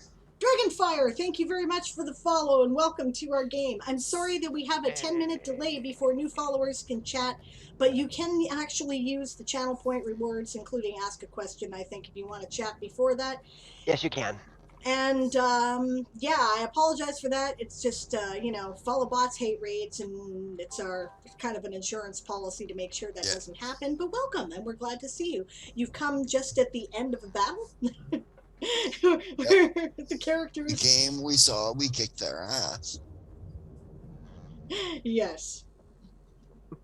Very Arian, yes. As he's flying back, he's keeping an eye on the rest of the fleet. Thank you. I wondered if anyone was looking. So I is would Madrid assume Land. they're probably collapsing in on the wormhole to flee, which is going to be a problem for us because we're between them and the wormhole. Yeah. Yep, that's what's happening. And but your fleet is also in complete disarray. You've noticed. Like, not complete disarray, but they definitely don't look like it's not. The formations are not tight.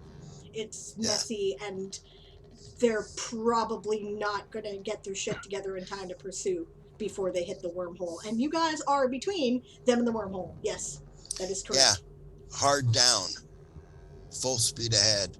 Actually, our best bet, if I've got comms back to Xerxes, is as soon as we're on board, we better go down the wormhole in front of them.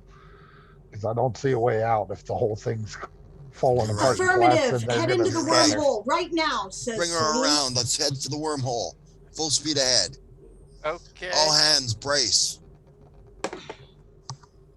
Yep. Yeah, brace for wormhole entry. Emergency fire checks. Everyone Emergency shut fire everything check. down. Yeah. Yep, Celine Madrimlin is starts heading. patting herself down, looking for anything. Takes a Ah, flint, boxes it up. You know. Madrimlin is looking at his things. Celine, you got those bombs on you? Those charges on you still? Yeah, secure the charges in the magazine. She Right. says, right the fuck now. Yep, that's why Madrimlin is asking. He's grabbing them all to go do that. Bonbin has no charges, but she does have her handy dandy goblin prisoner, which she is going to see about securing and bathing. And pocket searching. Yes. And she'll even tell him, we're about to jump into the wormhole, so if you got anything that's like gonna start a fire, you might want to hand that over right the hell now. Or we'll be back to the land of exploding ships. He just kind of, starts flinging shit out of his pockets. Good call. Yeah, the rescue crew runs and hauls the prisoner into the brig. Yeah, the admiral for sure. Pat him down The for admiral and the flammables, sub-admiral. says Celine. Bonvin says, my prisoner has already dispersed the contents of his pockets on the way en route to ship. Good work, she says. Don't worry, we will feed you well, even meat. It'll be awesome. Okay, so is Nimlin on guard duty? No, Nimlin just finished screaming into the microphone, as it were. Right. Into the scrying jam thing. So Nimlin is in the wardroom next to the bridge and above the helm.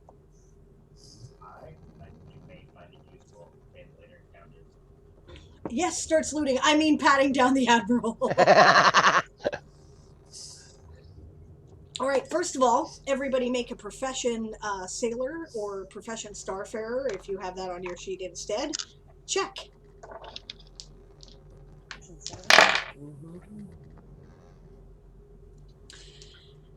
We'll start. Roll a natural 1 for Ruabel. Oh, hell no. Okay, we're gonna go in order that I call people, just to be. And natural 20 for. And natural 20 for Xerxes. That's fucking hilarious. Ruabel, reroll. Okay. Can't reroll natural ones. Does Marine work? Yes. Profession Marine does work. We'll start with Arian.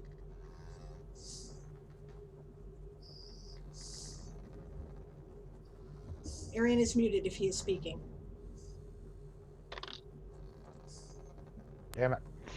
All right, so I was on my character sheet. Sorry. Oh, that's all right. So I rolled a natural 20 as well, plus 13 gives me 33. Yep. Okay. Perfect. Arden.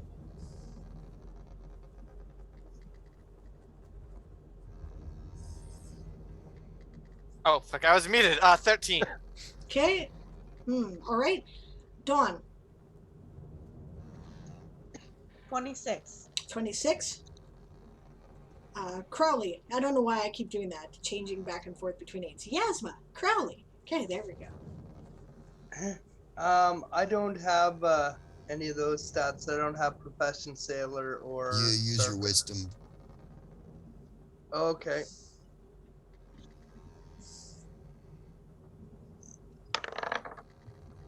$11. Okay.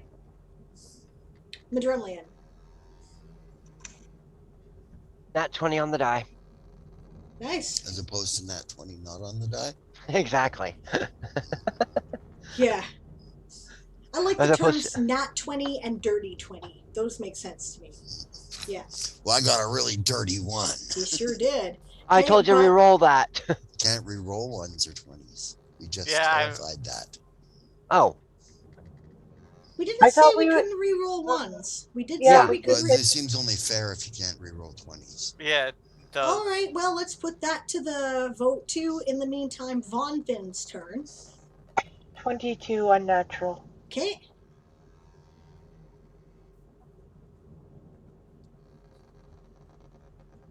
So what's the vote?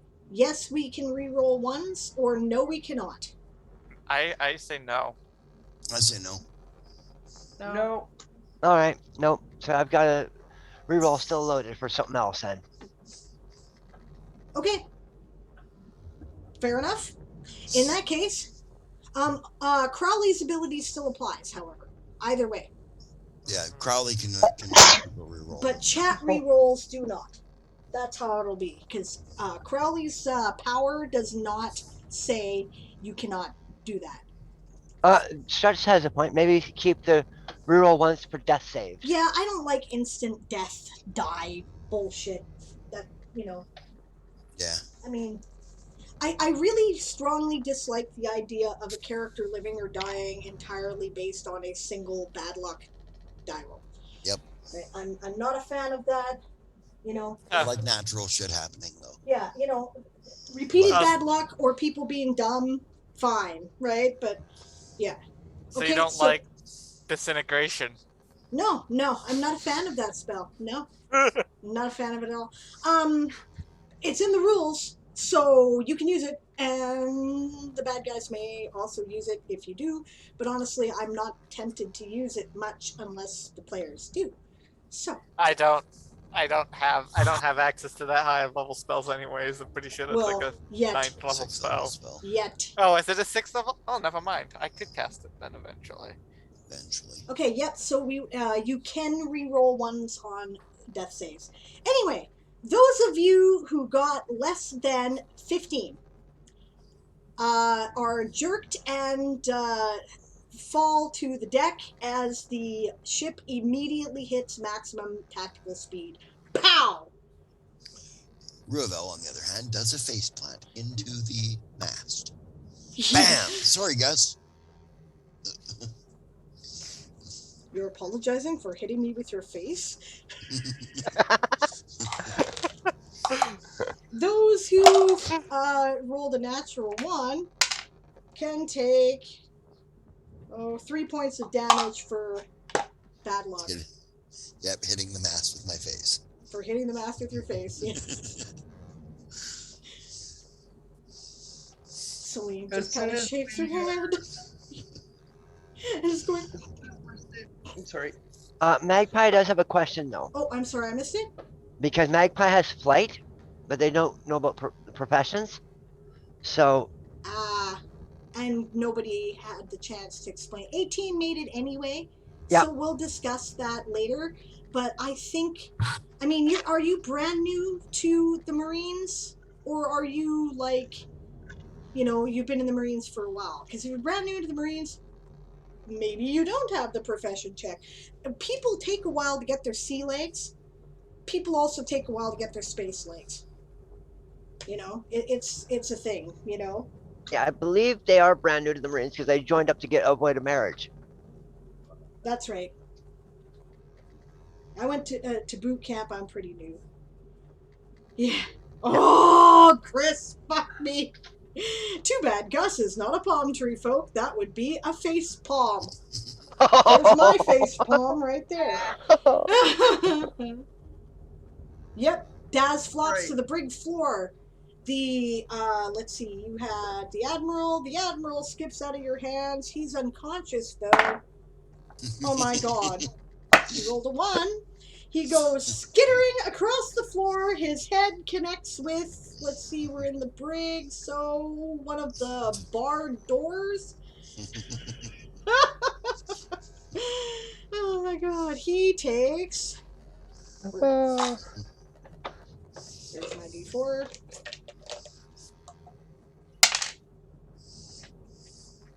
6 points of intelligence damage. Nah, 2 points of damage. He just wham!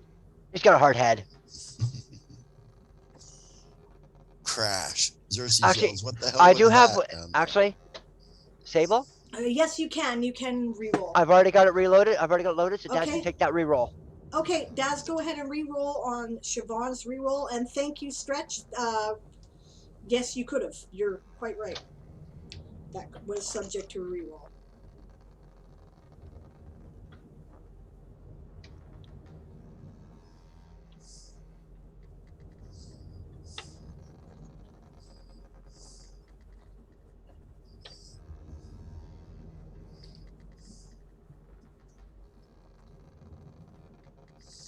Roll a 2 plus 1. 2 minus 1 is an unnatural 1. Okay, Stretch is Stretch helping you redeemed out. reroll. Moonflower says, can we talk at this point in the game, or I really have a lot of stuff going over my head. Oh yeah, okay. Go Yep. ahead, Moonflower. Yeah, the beat to quarters is no longer active. Yeah. 12. Still doesn't quite make it, but doesn't fall flat on her face or Yeah, drop the and admiral. I'll rule that the Admiral doesn't get banged up. Yeah. Good. Yes, because we don't want him to think we were beating him while he was unconscious. Yeah. Yeah. That does not go well for securing peace. As soon as we're safely in flight in the wormhole, I'm going to ask the captain to see her in her in the wardroom if she has a moment. Okay. Yeah, you guys go roaring into the wormhole, right? You travel into, first it looks like, I mean, you guys, I've done this before, right? We've done everybody's initiation. Yep. Mariama will do her best to navigate us in there. Yes, you totally could, Moon. Aiden says, use steady to Daz. Yeah, absolutely. Okay, I'm sorry, I missed that because I was answering Moon. Mariama will do her best to navigate. Yeah, that's true. She doesn't have very good navigation, does she? Oh, she's got pretty good navigation. It's just not her job. Yeah, you guys go flying into the wormhole. Everything turns into colored rainbow streaks all around you. I rolled 25 total. That's She gets actually plus very 8. good. Yep. Nimlin, there is no tea left. It's cold tea if there is. Yeah, Nimala looks for tea because her throat hurts. Yeah. It's not cold yet. Daz responds to Aiden, I am now, Moon. As she skids on the brig floor but manages to stay upright. Yeah. Oh no, we went plaid! They've gone to plaid! One of my favorite movies of all time. I can probably quote it backwards and forwards. I absolutely love that movie so much. Nimlin is giving the everybody the raspberry. Only one person would dare give me the raspberry. Nimlin! Bonk! Yep. Anyway, okay. You may have seen it way too many times. For those who require an explanation, we're talking about Spaceballs. Baseballs. Okay. I'm just waiting for Celine's hair to get shot. Yeah, you shot my hair, son of a bitch! Yeah. I was going to say, for those who need an explanation, I'm sorry. Turn in. Sorry, yeah. Yes, yes, yes. Those who need an explanation. Jeez, I feel for you, man. If you need an explanation, go away, says Rowan. If you need an explanation, turn in your nerd card or your geek card right now. They may be young, guys. They Not can be all young the nerds. young nerds have seen all the old nerd stuff. We gotta give them time. But yes, go watch it if you haven't seen it. Yeah. Anyway. All right, so. Why did anybody tell me my ass is so big? And that goes for Goonies, too. Oh, Now, God. let's see. Who wants to roll a luck roll? I think Well, Crowley let's- should roll it. He's our luck cat. Okay, Lucky Cat, roll a luck roll for the crew. All the crew. 16. You are lucky. You guys do actually manage to get the magazine closed, the charges secured, and all of the available flammables secured before you hit the wormhole and anything can blow up. Phew. To get that door closed just as Mary Emmett says, we're entering the wormhole now! Click. Yep, exactly. Celine kind of, holds her breath, and then you see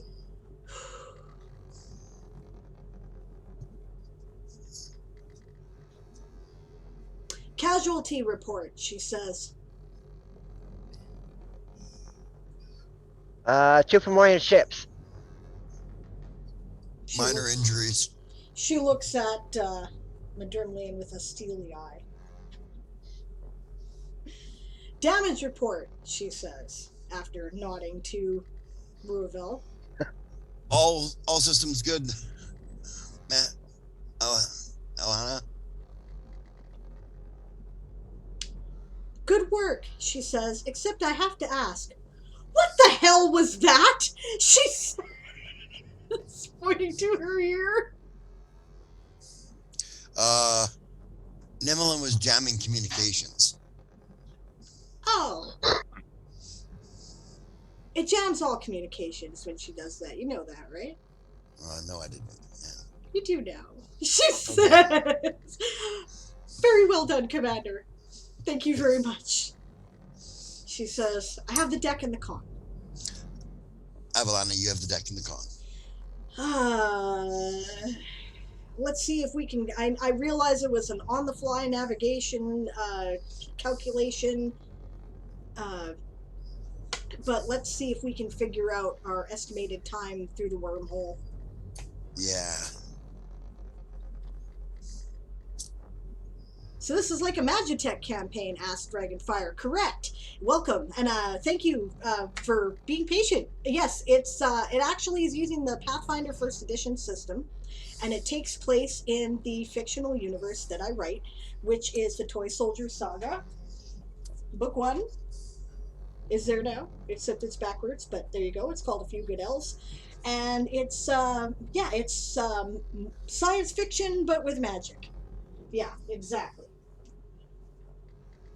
Picture magic flying sailing ships in space like Treasure Planet. Yeah. Ooh, shit. Sorry, guys. There we go. I accidentally pulled out my headset. Good job. Yes, brilliant. Yeah. Okay, so...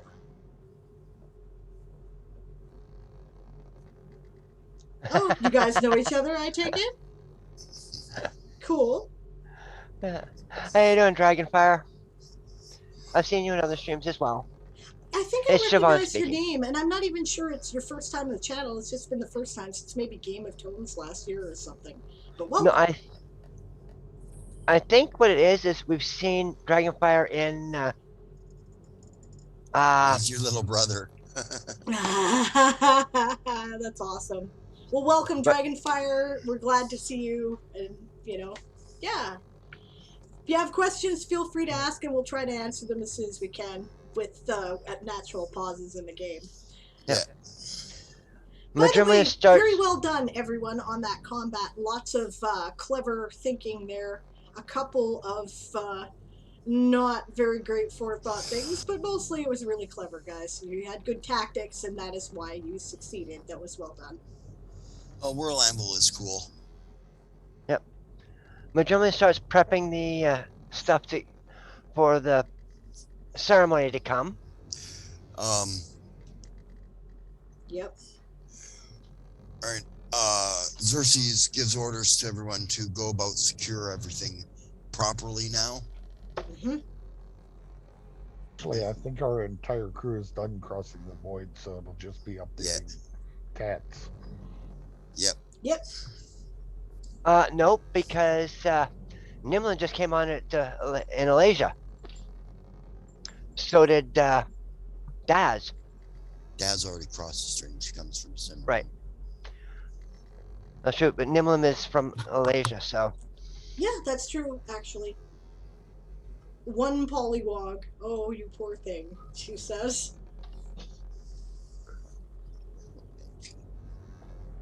Dragon might have talked about me. Yeah, she may have, actually.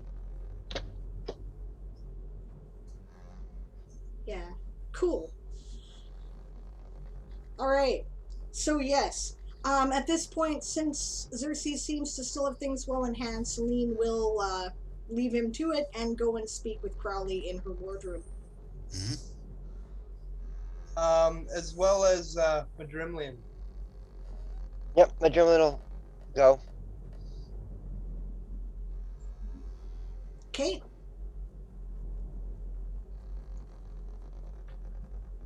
As soon as we're all in there, She closes the door. He'll slap the map down on the table, scroll it out, and start unpacking the logbooks and the paperwork that he found in the safe. Oh, say, well done, she says. This is all I could grab before the ship went to ruins. I didn't have much time to look, but this is what I could find. This is brilliant, she says. You've got the logbook. She says the treasury. She says, ooh, these might be magical items. Have to look at those more closely, she says. Ma'am? Hmm? May I call Dazzle up to take a look at those? She can identify such things? Whether they're magic or not, yes. Great. Remember I told you about her loop? That's true. Okay, hold on just a moment before we do that. Just double checking that Crowley has spoken privately with us with anything that he wants to speak of privately. Yes, ma'am. Well, I really think we need to come up with multiple contingency plans in the event like this. Because due to the communications being blocked, I had rarely a moment to save mine and Ruval's lives. There should have been more of a buffer zone than that. She says, all right. She says, you both screwed up there. She says. Understood. You, she says to Crowley, did not inform anyone of what you were doing. Right? And that was before the communications went down. If you intended to break into the wardroom, I would have supported that. She says, but you didn't tell us, so we didn't know we had to get you out there. And you did not think things through before whipping that off, she says to Madrimlian. Avalana. You're right. We do need more contingency plans about it when and if communications go down again. Obviously, we've been relying on them too heavily. She says, I agree with you. I have the perfect solution. Do you? She says. Yes. I can mind link with them. She says, no, that's not a perfect solution. That's a perfect solution for one person. She says, what if somebody else ends up going off? What if somebody gets captured in the middle of a battle and the communications are jammed? How would you know? I can mind link with the entire unit. I don't want you in my head all the time, Madrimlian, she says. I do want some degree of privacy, and I think my thoughts, I'm entitled to have those as mine, she says. Fair enough. I do not pry, but I understand where you're coming from. I apologize for even suggesting it. I'm sorry.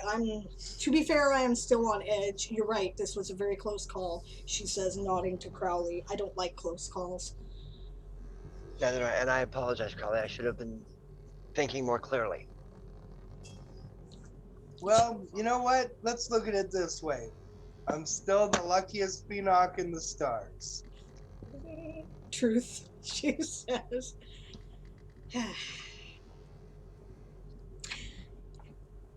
That's it. Okay, Madrimlian, can you maintain a link with everyone at the same time? I can. How long? How long?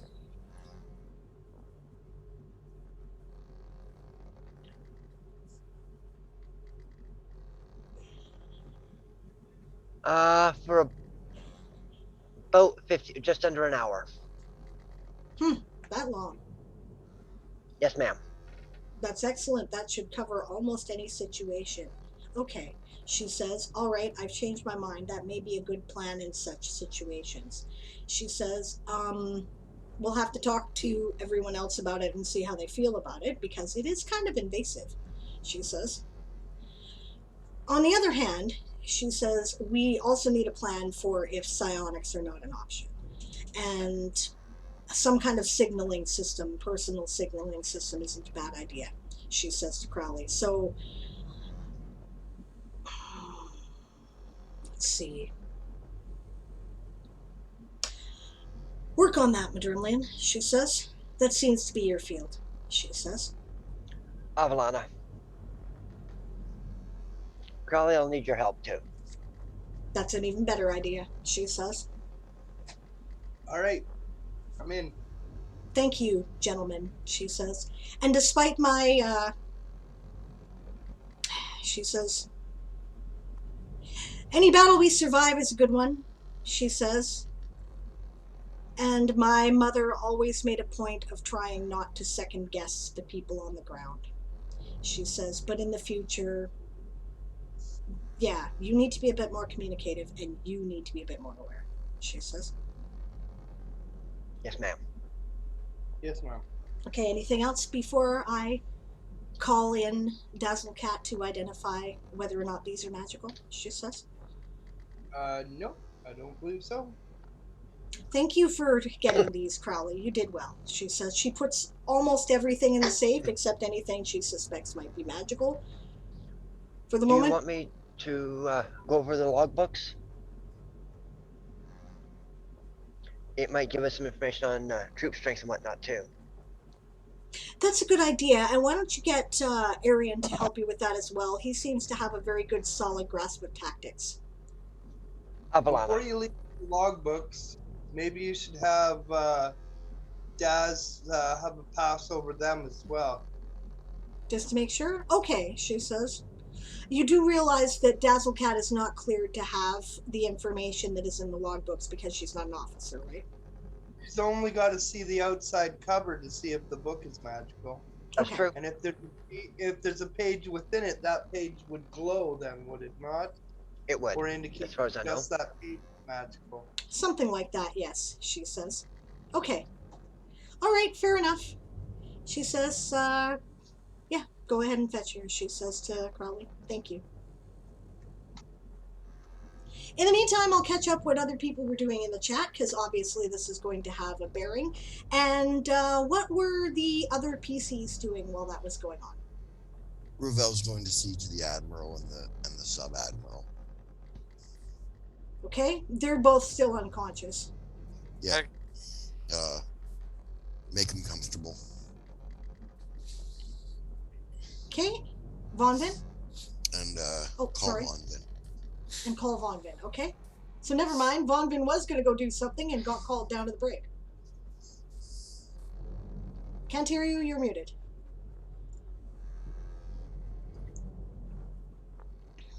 She was headed to the brig with her prisoner anyways, who requires a bath and a meal. Fair enough. And probably a clean pair of trousers. Yep. Hi. He says, waving at Ruvel. You're one big Greetings. fucking elf, she says. Not as big as the other guy, but big, she says. I didn't get your Pretty name, tall. she says to the goblin. Oh, I'm sorry.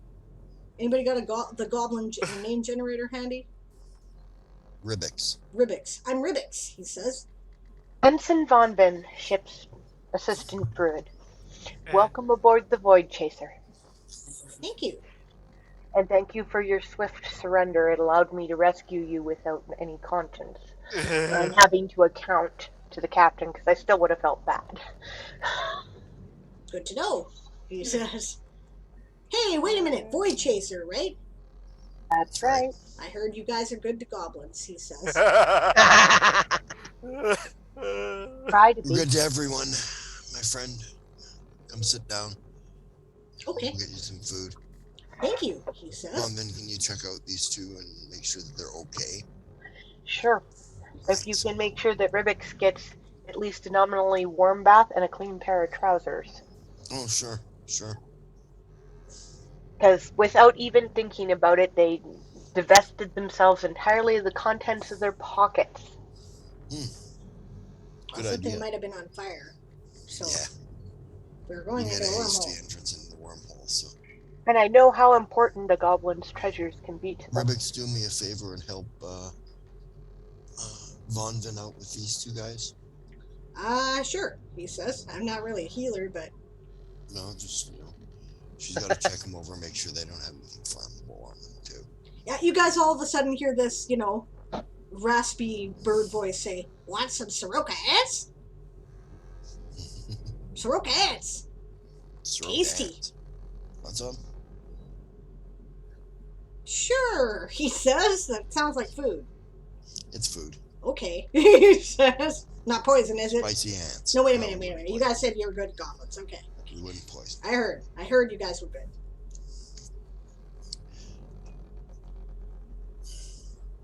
Frosty too! Yells Dazzlecat from the deck.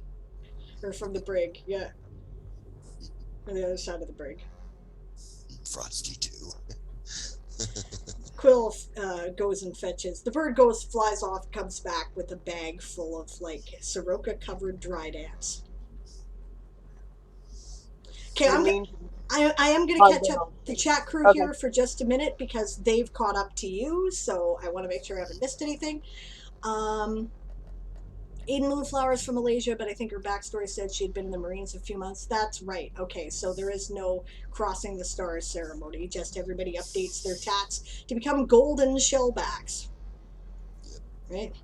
Or silver shellbacks, depending if this is their second or third time through a wormhole.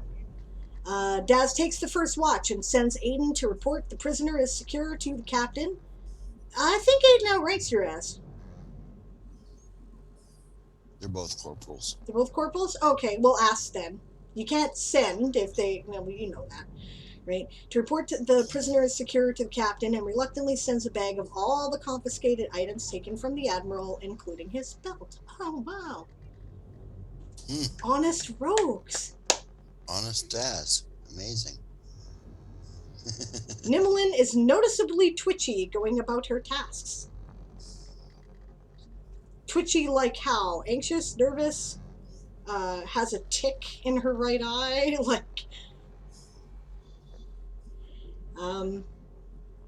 Aiden will try to do that, sees the door is closed and locked, goes to whoever else is in charge at the moment, so that'd be the commander, Xerxes. Quill flies down and starts cooing and clucking in her ear.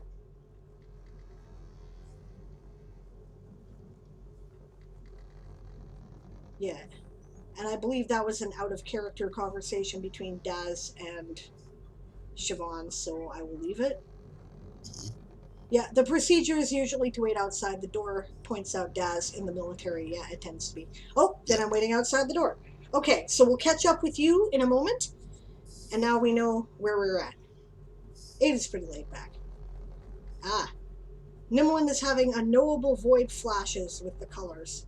Yes, yeah, absolutely, I bet you are. This is definitely giving you flashbacks to your initial encounter with whatever that was. Shell-shocked in the kitchen.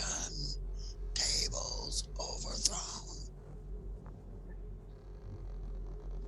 As far as I knew, Nimlin hadn't crossed a wormhole yet. But that's just as far as I knew. Okay, so then the question becomes, does Nimlin want a Crossing the Stars ceremony? Right? Is that something that Dragon Magpie wants for her character at this point? Right? And B, do the rest of the party want to spend the time on this right now? No. So, she hasn't. She would say yes if asked. Okay, what about Magpie? Does Magpie care? Right? If Magpie cares, it might be worth doing. If the rest of the party doesn't care and would prefer to get on with things, then we will do it off screen. right? But we will do it. Yeah, we can do it off screen. Yeah, I'm sure actually that Siobhan would have a lot of fun with that. So, I personally would rather get on with the plot. That's my vote. What do you guys say? Your votes are equally as important as mine right now. Yeah, On with with it. plot. Plot. On with the plot. Okay. All right, so we will do that off screen. If you guys like, yeah, I'm a side character, says Magpie. If you guys like, then we can even record it and provide it as a podcast episode type format to Patreon subscribers and the chat crew, right? Or it could be like an unlisted video for Starfarer fans in the Discord. We just something like that. I would be flattered, says Niblin. Okay, awesome. So we'll arrange when to do that when we're off screen tonight, and we'll all get together. Anybody who wants to come is welcome to do that. Right? Obviously, Siobhan is in like Flynn.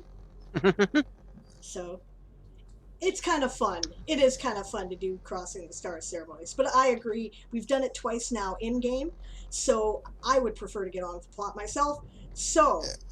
you guys go careening. Oh, okay. Mariama calls up to the bridge. Go ahead, Helm. 9 days, ma'am. Thank you very much, Helm. 9 days. Okay. Nods. Like, let's just hope that's faster than the Fomorians, she says. Yeah. Yeah, at this point, they open the door.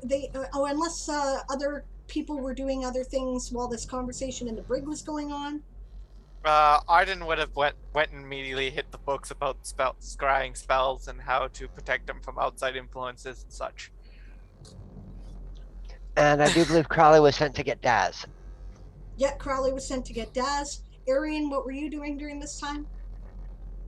Making sure marine country's secured and everything's lashed down, and going through the ship and making sure that everyone's, personal okay, flints are put away and all that stuff. Just like Cersei's ordered everyone to do. Yep. Yeah. Which Arden is ignoring, and yes. Well, Arden is a little one-tracked mind. He's like, I don't want to deal with that again. I want to fix it. Yes. So he might get a dressing down out of this if somebody notices, but at the moment, to be honest, he doesn't know, and not to mention, he doesn't really carry any flammables on him. For the most part, he doesn't. Flammable. Yeah.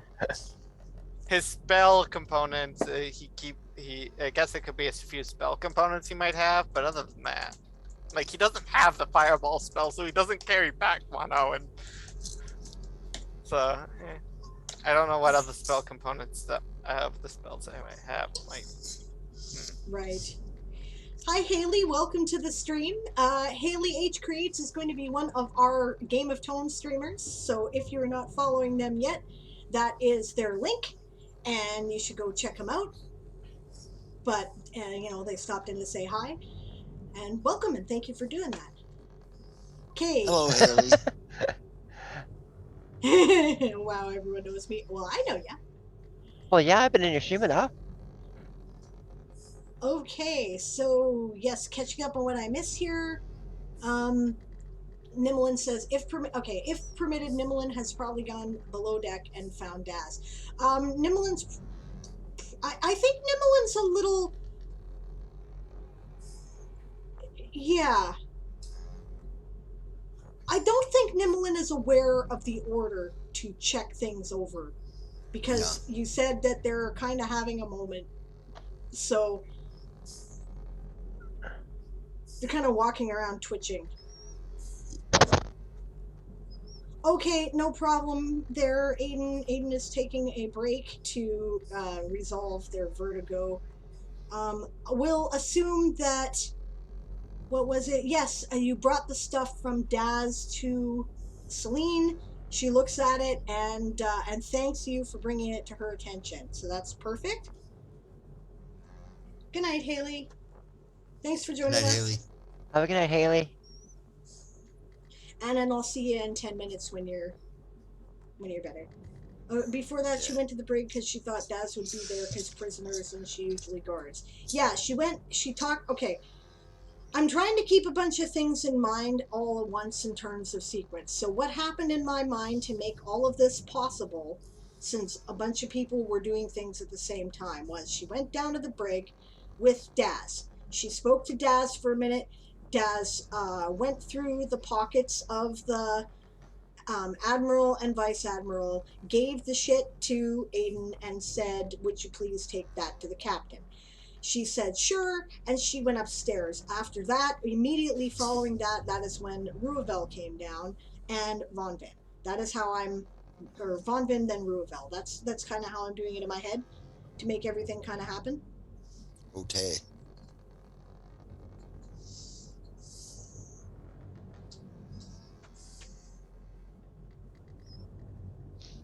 Okay. Quill kind of does a calm Nimmelin down and bring them back to reality. Nimmelin heads down to the brig at that point. Is how we'll do that. Okay, who do I still have to catch up here? What was Yasma doing? Helping secure things? I was gonna head to the med bay to get healed, Yeah. but I guess I can help secure things as well before Yeah. that. No, wounded go to medbay. That's kind of standard procedure. Yeah, Alisander's there. He's like, all right, let me have a look, you know, and then he'll heal you, no problem. But he says, you know, I don't know what hit you, by the way. Oh, the flak, right? When Well, when I took out the catapult. Yeah, flak from the catapult. Flak injuries, he says. Can't be too careful with those. Pulls out a couple of splinters. You're like, ow! Yeah. He pours some alcohol over them and then he casts a spell. He's very businesslike about it. And Bedside Manor, kind of like the Doc bot, the hologram doctor on Star Trek Voyager. Right? You know? Yeah. He's yeah, just. What is the condition of the medical emergency? Well, not quite like that, but you know, he's just he's businesslike, right? You know, Celine's all empathy, you know. Von Vin's all jokes and practicality. He's like, I'm getting this done.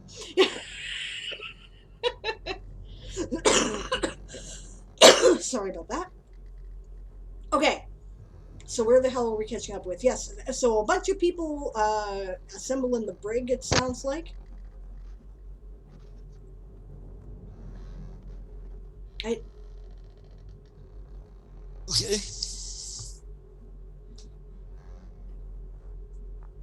Daz brings up the stuff to be identified. Yes, there are magical items. Thank you for the hail hydrate.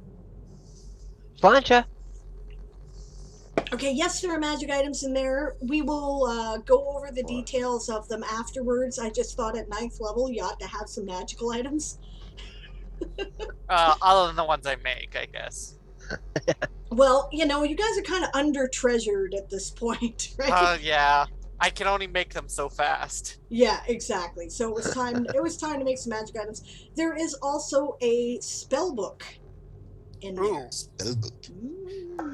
As far, there's what, 2 of us? No, I don't think Arcanists use the spell book, do they? Yes, they do. Okay, so 3 people. Crowley is gonna ask the captain once he find out that one of the books is magical, if he can give it to Arden. It'll make it easier for me to learn some new spells. That's about what a spell book does for me. That makes sense, and I suppose if he wants to let us copy things out of it so that we can improve our repertoire of spells, that will be his prerogative, she says. And at the end, Or it when could he's go at done the with it, ship's library and everyone could use it. And at the end, when he's done with it, then if it's on the witch's spell list, Celine can go Celine through it. can Celine can burn it to ash and feed it to her uh, Familiar. familiar. Actually, that's right. That's how that works, isn't it? I make a potion out of it and feed it to my familiar, basically. Yep. Yeah. Everybody else gets to copy the spells they want first before I start torching things. You go, honey. Okay, so that's perfect. So Crowley is given permission to give it to Arden. And catching up in the brig. Long story short, Von Vin will, make sure that our prisoners are all put back into order. Yeah, actually both the admiral and vice admiral were very badly injured. It does take some work to get them to come back to consciousness. They're probably not going to wake up tonight. I've got 3 cure seriouses. They're going to wake up tonight. Okay. Actually, 99% of their damage was non-lethal, so any Yeah, point Oh, of was regular it? healing. Yeah, we Yeah. beat the crap out of them with saps. Oh, right. Yeah, and Okay, flat no, sides. they come to actually fairly quickly then. They're like kind of scrabble back in the cell. Greetings, Admiral. Fuck, says one of them. You are prisoners. Von Vin just looks at him and says, "Too hairy for me," and heads out. That needs to be a clip. Oh boy! I wonder what the reaction to that is. And like, what? No thanks, I prefer blondes, I say. Wasn't an invitation, he says. Welcome to the Voidchaser, Admiral. Vice Admiral. Right, he says. My ship? I don't know. Vice Admiral, your ship is not anymore. But Admiral, I believe your ship is still mostly intact. My crew? He says they're still aboard your ship.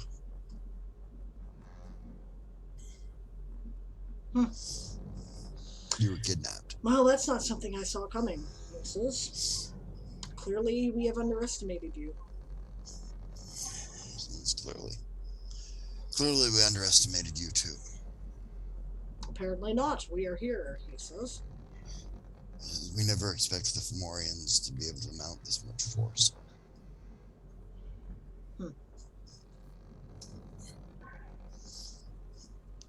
Yeah, he doesn't respond to that at all. You're way above my pay grade, Admiral, for me to be interrogating you. I'm not about to try and do that. I'm going to let people at high command do that. He says, in the meantime, I'll have your parole, sir.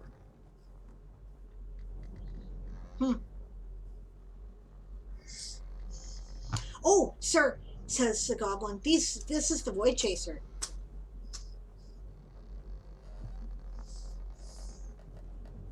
You did say the Voidchaser. He says, all right, I give you my parole, he says. Very good, Vice Admiral. May I have yours?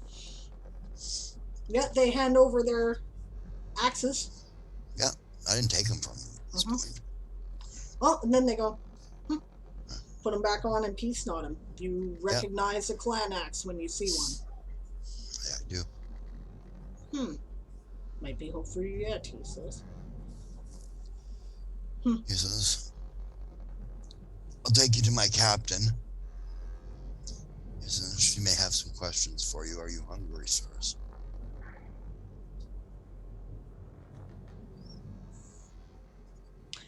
He says, Yes, thank you. You'll see that our shaking cook, his head like that. I think our cook has something appropriate brought for you. He says, we're going to need something. Looking down, because Daz says they do find the rest of their things are gone, including their belts. Ah, yeah. I'll get your belts and stuff for you. All right. Send Daz to go get their belts. Hold their trousers up.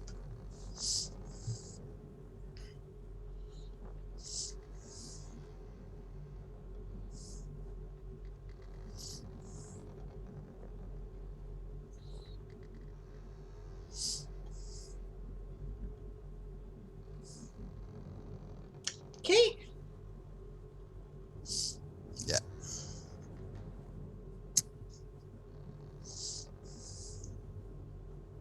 I'm gonna make a long story short. Wait until Yes, they're sir. presentable. Fine.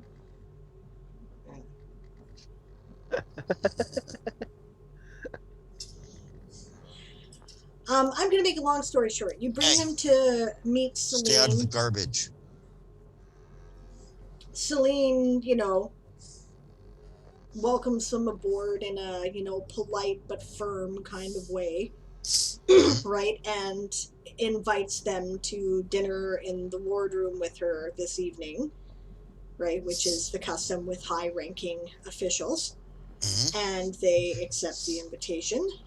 In the meantime, they're told what areas of the ship to stay out of, the obvious stuff, Yeah, the magazine, the armory, Magazine, the armory, captain's quarters, blah, blah, blah, alchemy blah. lab.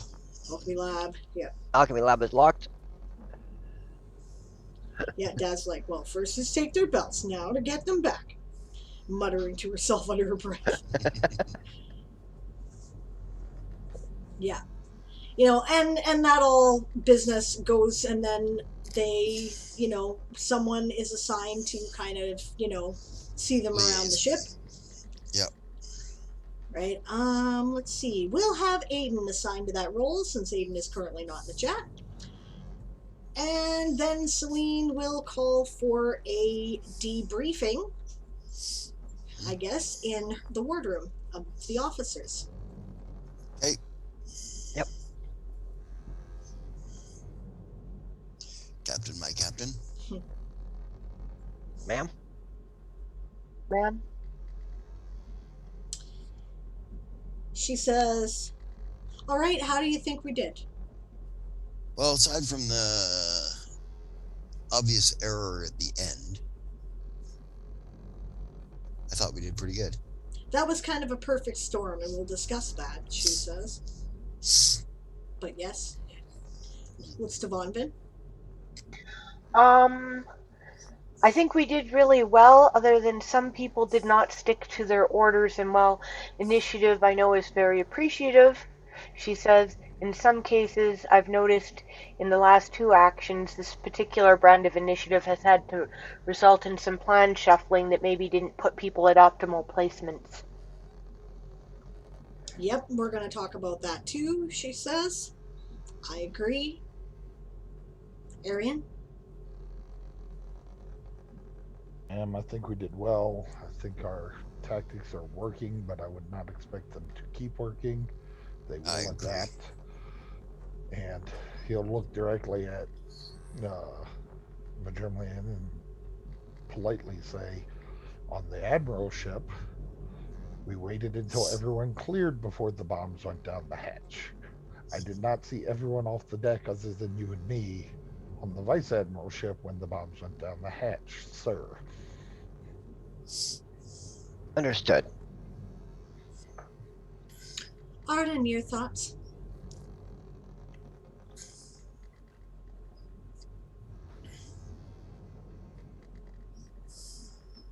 Arden is muted if he's talking.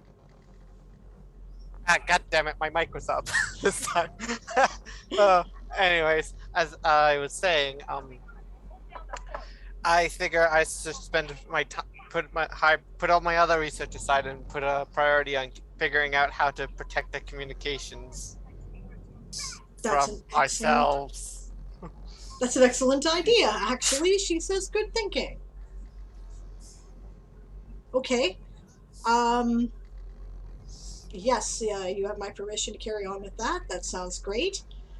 After the meeting, she says. Yasma, your thoughts? Thought we did pretty good considering we couldn't communicate with each other. But there's always room for improvement. Crowley, yours?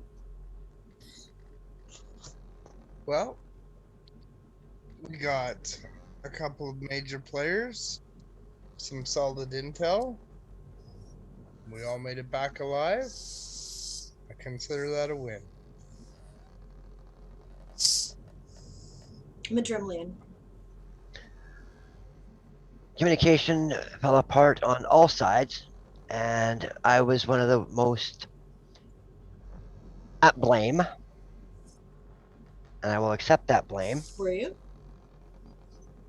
I don't see that one as being your fault, she says.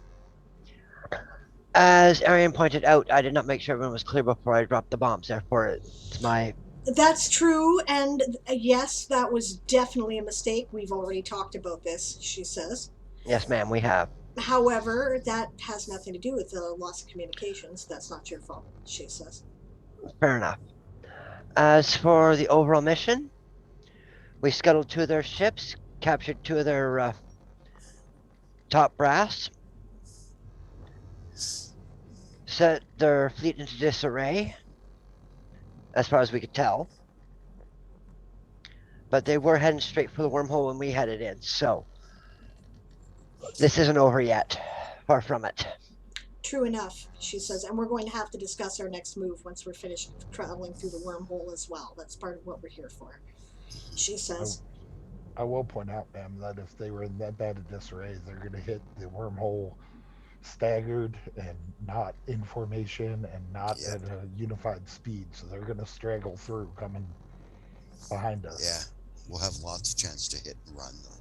I agree with you, and I kind of want to do this in sort of a chronology, she says, so that we can keep it all straight. I definitely want to discuss that, but this is the last thing I want to discuss, she says. You're absolutely right, and we can take advantage of that, and we should, she says. 100%. She says, Xerxes, your thoughts? Well, I wish I'd known that we would be scrambling all communications by doing that, but aside from that, I thought we did pretty good. Yeah, that's right. You weren't there, so you had no way to know that. I forgot. No. So that was an error probably on my part, she says, but also... Just communication error, since Dragon Magpie could have, or Nimlin could have informed me too. That's true, she says. But they weren't thinking. You didn't read our logs, is what that tells me. Didn't have time. That's true. We did get blasted out right away. I will speak up in Nimlin's defense, ma'am. The first time we used it, there were only enemy ships in the area. Right. She might not have known, or he, she, they, they might not have known that, you know, it would affect across the spectrum. That's true.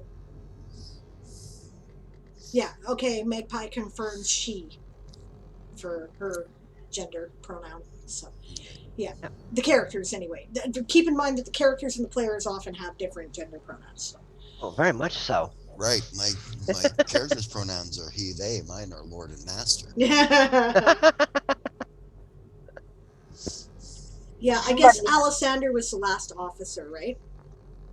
Yeah. Mariama's not an officer, right? No. Okay. And Alessander. He says, overall, there were relatively few injuries. I can say that, so something must have been working right. She nods. She says, overall, my assessment is basically the same as Arian's. She says, we did very well. Our tactics worked. She says, he's right that they're not going to continue working. They have probably had the most direct and public experience with our tactics now that is possible to get. And there were survivors who saw what we did. So It's still going to take they them a will tell lot of time us. It's going to take them a lot of time to decipher it all, but That's they true, will. but maybe going through the wormhole's enough time, she Yeah. says. So we are going to have to rethink our next battle. But we have done very well. You've all been very brave and very clever and have worked very well together as a team.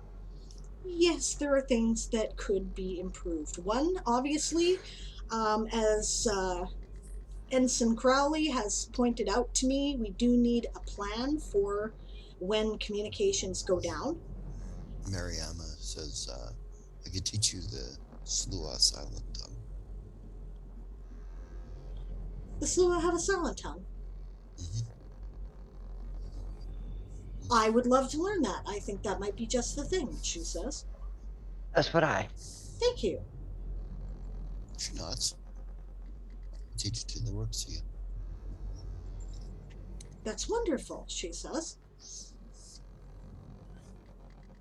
Question Welcome out back of there, character. Moonflower. Sorry, go ahead. Can I ask a question out of character? Yes.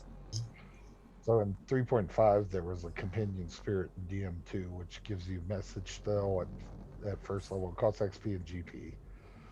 And then at the second level of the ritual, you get a status effect between all the players, or between all the teammates that are on that. Is that something that might be, like a Nunahi thing because it's the spirits? And would Arian know about it? Probably. Ritual magic is something that is a secret of a lot of the Nunihi, and it is a secret of some particular groups of Shi as well. But it's very particular Shi cultures. Most Nunihi tend to have similar things. So sure, let's run with that. I think that sounds like a lovely flavor thing to do. So I'd bring up the fact that there are spirits that can be bound that allow us to speak to each other and to know the status of each other, at least in some of the Nunahi religions that are more tribal. Sounds interesting. That's a great idea. She says we'll have to look into that. Okay, let's look into that at our earliest opportunity as well, she says. There is also my ability to mind link with all the members of the team. Yes, there is that too, she says. Which we had been using, and for some reason on this escapade we chose not to. She says, I think it was concern about the possibility of running into another blue goblin. We wanted to leave you free to deal with any scions that might show up. Understandable. But you're right, we do need to have that secondary plan in place. I don't know how you guys feel about that. I find it kind of awkward. In one hand, I appreciate having everyone's thoughts right there. She says, on the other hand... I don't want people to know if I'm thinking dirty thoughts, but... No, it's not your deep thoughts. It's what you decide to send. It's not actually digging. I wasn't sure, she says. Which is what I was trying to explain earlier, ma'am. Okay, she says. And he's right. That's been working, and I have no objection to it. There will be situations we won't be able to use it, though. This is one of those situations where we thought perhaps Madrimlian needed to be able to marshal his energy to deal with psionic opponents. So we did not establish it prior, and so we do need alternatives to it. I think this silent tongue sounds like a great idea, and I think looking into communication by utilization of the spirits, winning their allyship or whatever it is that's done, is probably a great plan, too. She says, so we should definitely look into both of these. As well as Arden's research into secure communication. And that's also a great idea, she says, nodding to Arden. I absolutely, my lab and my books are at your disposal if you want for that, she says. Yes. The other thing, I've already talked to Madrimlian about his split second decision and his failure to make sure we had all cleared the deck. She says,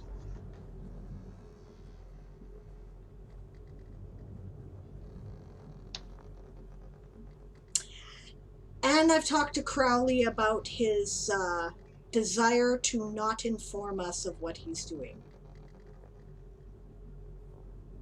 She says, both of these are problems, gentlemen, and they've been problems before, and they have both been problems I have spoken to you about before.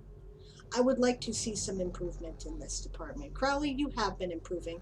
So have you, Madrimlian, but more work's needed, okay? Avalana. And you did great, she says to Crowley. I do appreciate that you thought to go to the wardroom and the captain's quarters and get the stuff that you got, because we have excellent information. We have a logbook, Yep.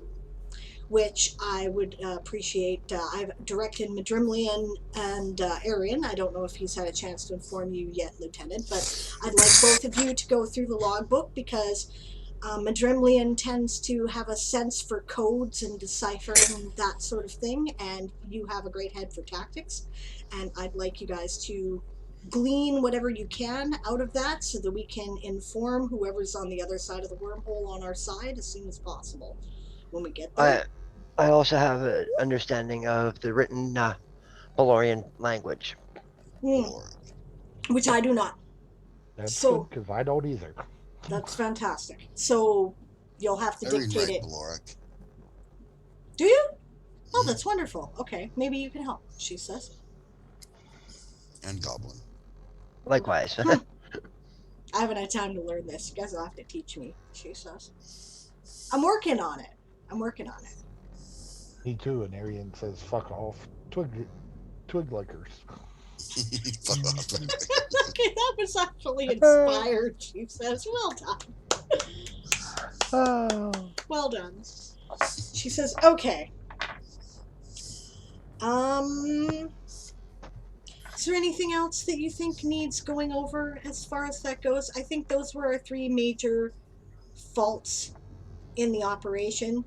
And obviously, they can't be too big. We are still alive. And we kind of kicked their ass, she says. So well done. Everyone give yourself a pat on the back. Yes. We have 9 days to try and figure out a way to communicate with the Telasian fleet and let them know we have company following us through. Yes. And No, we have the no transfer time, box does not work in wormholes, she says. When we are in the between space, it doesn't work. So we will have to get the word out basically the moment we pop through. Bonvin says, does Dad work? That's what I was thinking. I suppose it's worth a try, she says. We've It'd be good to know for a number of reasons, actually, she says. we've definitely been taking advantage of that connection. I see no reason why we should quit, she says. Well, it is in the interest of the elven people when we do. Yes, it Yes. is, she says. It's not like we're being abusive. No. She says, and I would like to actually know if it does work while we're in a wormhole, because it'll make planning birthday parties and stuff easier if it does. Okay, those of you who might be able to detect an eavesdropper outside the door can make a check to do that. I think that's what, perception? Yes. You know, those of you who are inclined to that. Oh, let's see. I rolled a dirty 20. Dirty 20. Okay. Yeah, you can tell that someone has thunked a glass on the outside of the door. Puts his finger to his lips, walks over to the door, and reefs it open. Daz falls into the room, leaning on a glass.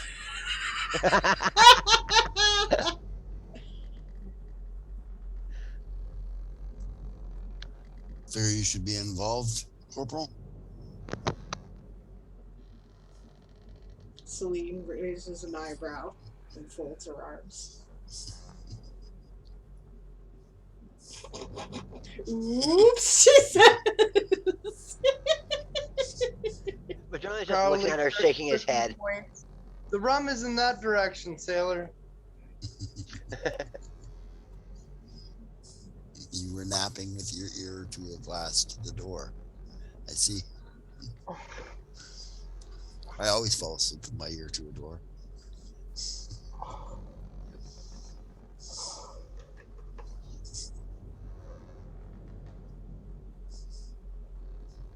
That's fair, she says. Dazzlecat says, I was waiting to use the glass of detect magic as I was told to do.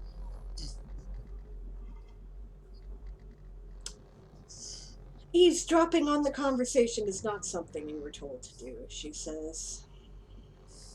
There's a reason why these meetings are closed. It can be dangerous to have the information in the hands of too many people as to what our plans are, she says. That is why this tactical kind of meeting is generally restricted to officers. She says, however, you're right. We did ask you to come and use a glass. Please tell us if any of this stuff is magical. Thank you. She says, if I catch you at that again, though, she says, a harsher ship than ours would probably construe that as treason, she says, and there is a very severe penalty for it. I'm not inclined to invoke those kind of penalties against someone who genuinely means well and obviously cares. And I appreciate that you turned over all the things that you acquired from our prisoners, Dazzlecat. Thank you. I appreciate that. Couldn't help but notice, she says. And I appreciate that you trust us, and so you have my trust too, she says. Arian sighs and begins coiling up the keel hauling rope.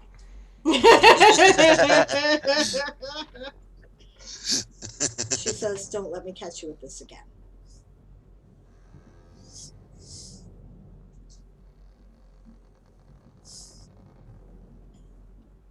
I actually really love Dazzlecat as a character in her Oh, I antics. know. I think she's so funny.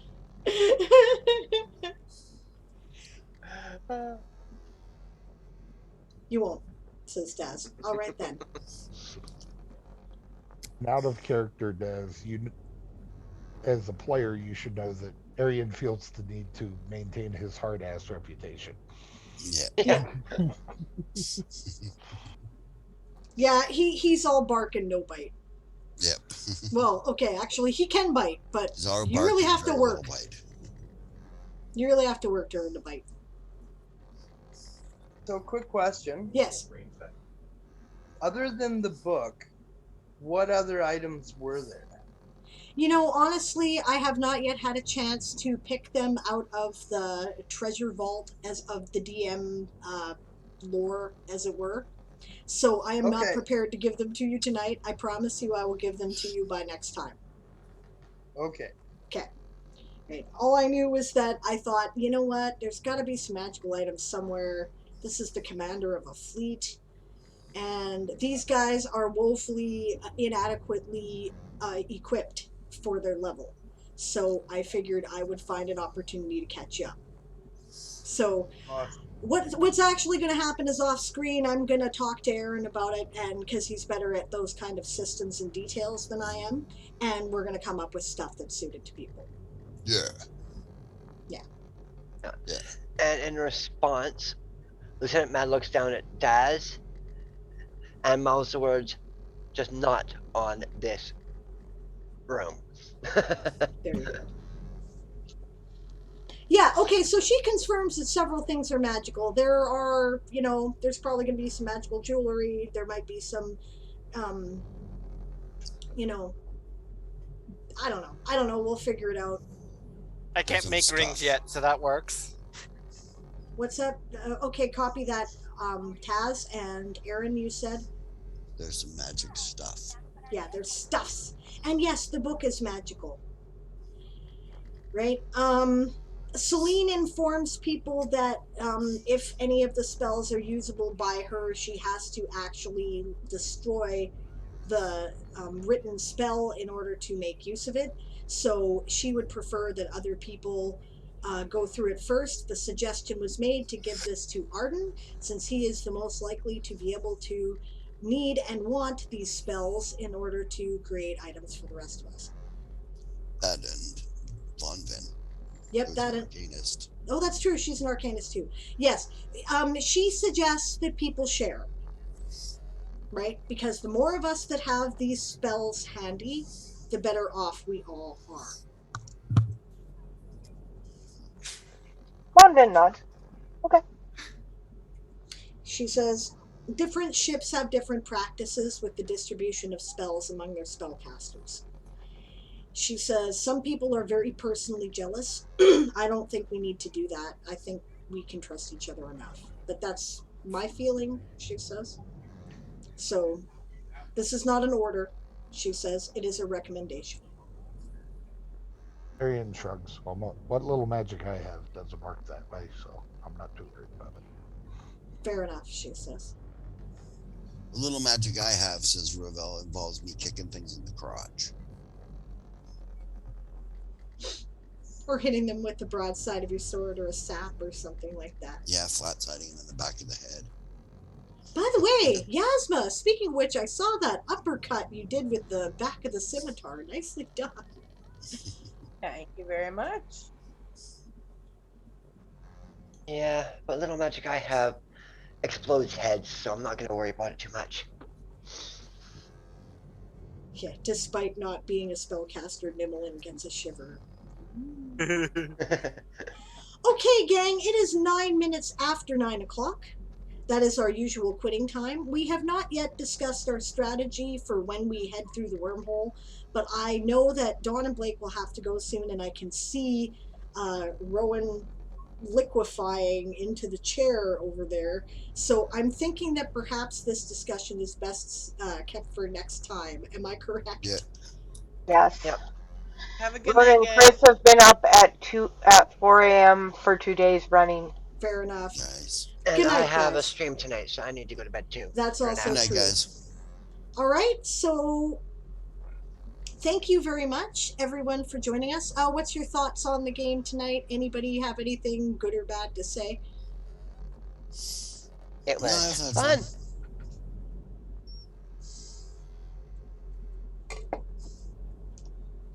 One session, cleaned up what we needed to clean up, and moving Yeah. on to the next big thing. Yep. I appreciate the fact that a bunch of things have fallen into play to make some things happen, which I wanted to in the backstory. That's Oh. really helpful. One thing is, how in the hell did Celine learn Sluagh Silent Tongue? Because she knows it. That was a backstory canon thing, and I hadn't made up my mind about that one, so that's fun. Another thing is, we're headed into this wormhole and racing against this other fleet, and that's going to be interesting. I'm just going to leave it at that. I'm hoping we can cast another ship-wide invisibility on when we get when we're about to leave. Yeah, That'd be the best way of going about it. consider your various ideas for how we're going to change tactics and get information into the hands of the Telasian commanders when we get across the wormhole, guys, because that's going to be the first thing that happens next time is the rest of the strategy meeting. So, And just talking backstory stuff, I'm pretty sure we need to be at the Battle of Talasia. yes, So. it is imperative that that occur. Yep.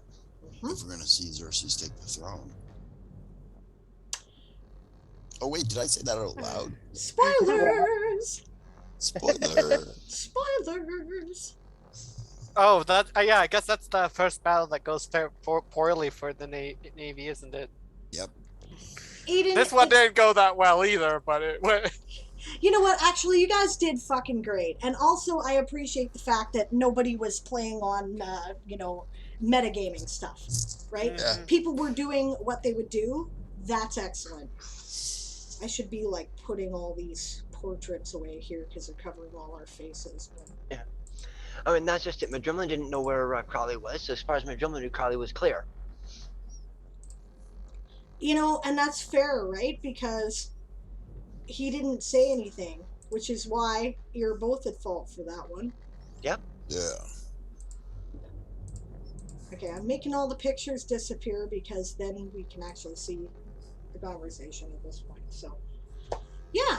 So no, you guys did great, and as players, I highly compliment your tactics. I think they're very clever. I reward being smart by thinking of how that would change things. I'm not one of these GMs who's like, no, I'm just going to make it harder on them if they outsmart me. No, you were smart. You deserve to, if the odds are even, your tactics suck, right? So Find yourself in a fair fight, your tactics suck. yeah, I appreciate intelligence, right, and also good role play. You guys did a great job. So well done, and I had a lot of fun too. This I was appreciate intelligence too. Unfortunately, my cat has none. Rowan. You were gonna say, huh? She has cute though. Quick question. Yeah. When we write up reports for this, Yes. who do our ensign marines deliver them to? Do they go to Arian first as our marine commander, or do they go directly to the captain? Yeah, that's a good question. I think they probably do go to Arian first. Okay. He does outrank you, so, and is the marine I commander. was just checking. Yep. No. Come. Well, that depends for Vonvan. That depends on which report she's filing. Good point. The marine action report goes to Arian. The ship druidry report goes to Alessander. Alessander, of course. Yeah. No, I was more interested in knowing where she was supposed to be directing her marine commander reports, just because I wanted to make sure that there was some particular notations that would have been in her report that attention was paid to from Right. the last two combat encounters, because there will have to be two separate reports Yep. that will both be handed in at about the same time, because there was no break between them. Well, I promise that by next week I will have the Battle of the Telasian Passage written up as a military conflict article in the Toy Soldier Saga universe. So you will be able to see that on the World Anvil site, and I will include it in the lore information and post in the chat so you guys can see. Because, yeah, that was obviously a very significant battle in the war, and I really kind of like it when the PCs shape the history and end up in the backstory, So. Oh, and by the way, Rowan, technically that would all be one action because we had not actually left the combat. Yeah, it was was just one two. battlefield. Okay. Yeah, that's Not objecting, just, I'm not gonna redo the whole thing from things. I'm just going to tell somebody, the person who's it's most relevant to, that some details that would have been addendums on top of the usual battle report. Let's put I it gotta that go, way. guys. I gotta use the toilet. Okay. Yeah, okay, actually, Bye-bye. I think this is probably a good place to call this. Thank you all very much for coming tonight. I had a great time. When we resume next time, things are going to get interesting in Telasian space. That's all I have to say. I'm just leaving it at that. Thank you very much to the chat crew for making this extra fun and providing a special layer of joy and interest. And thank you to our moderators, in particular Diane Stretch, who always hangs out in the stream and makes sure that everything is all hunky-dory and rolls for people when they don't have any dice, which is really helpful. So it's great. All right, who's live? Who are we rating? Okay, for gamings we have Penny for hang on, Penny for Tail. Yeah, Penny for Tail. For writers we have Coffee Quills. Story Girl is up there just chatting. And that's about it. I would love to read Story Girl if she's not doing political stuff at the moment. I will find out for you. Just Thank give me you. one moment. I mean, I have nothing against her political streams. She does do them on like a weekly basis, and I think that may be tonight. But It's a political. okay, yeah, because I just don't think all of our audience is that interested. But if you are, go check out Story Girl's political streams. She, like I said, she does this once a week, but she also games, writes, does music, and she's just an awesome person and deserves deserves support. I think she's great. And that's Her wonderful. choice, her topic is poverty is a choice inflicted on the poor. Yeah, I'm kind of on her page about her politics. I watch the stream, so yeah. Yep. But if you're not into that, she does lots of other things. She does video games, right? She is a multi-creative variety streamer, and she's awesome. She is. Plays a space opera game entirely set in her own universe as well on a regular basis, so that's really cool. And and a Star Trek game too. But I'm gonna say bye-bye. Okay. We're going to go to the credits screen now, and we're going to get ready to read.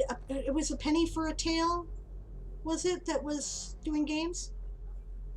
Yeah, okay. So we're going to do that. We're going to go to the end screen here.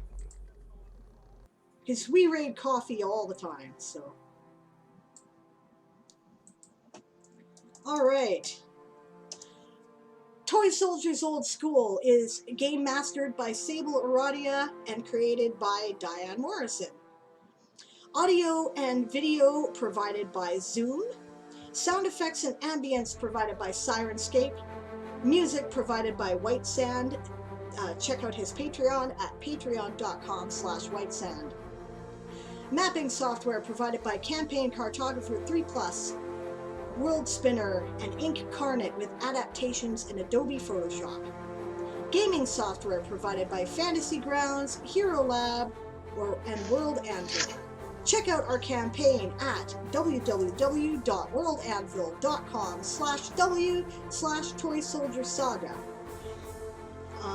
The Toy Soldier Saga is copyright 1995 by Diane Morrison, all rights reserved. And if you want to check it out, Book 1, A Few Good Elves, is available now at that link, which should take you to all the major retailers in paperback and ebook. That's the second interstellar war we're talking about in that one.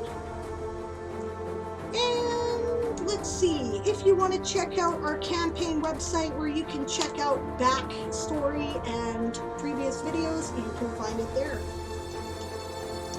Alright, A Penny for a Tale.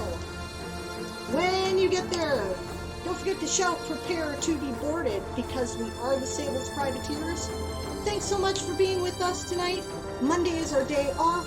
Tuesday, Aaron will be back for Ask an Old GM at 2 p.m. Pacific, 5 p.m. Eastern, 9 p.m. UTC, 10 p.m. in the UK, and 7 o'clock in the morning on Wednesday in Australian Eastern Time. Bye, everyone. We'll see you next week.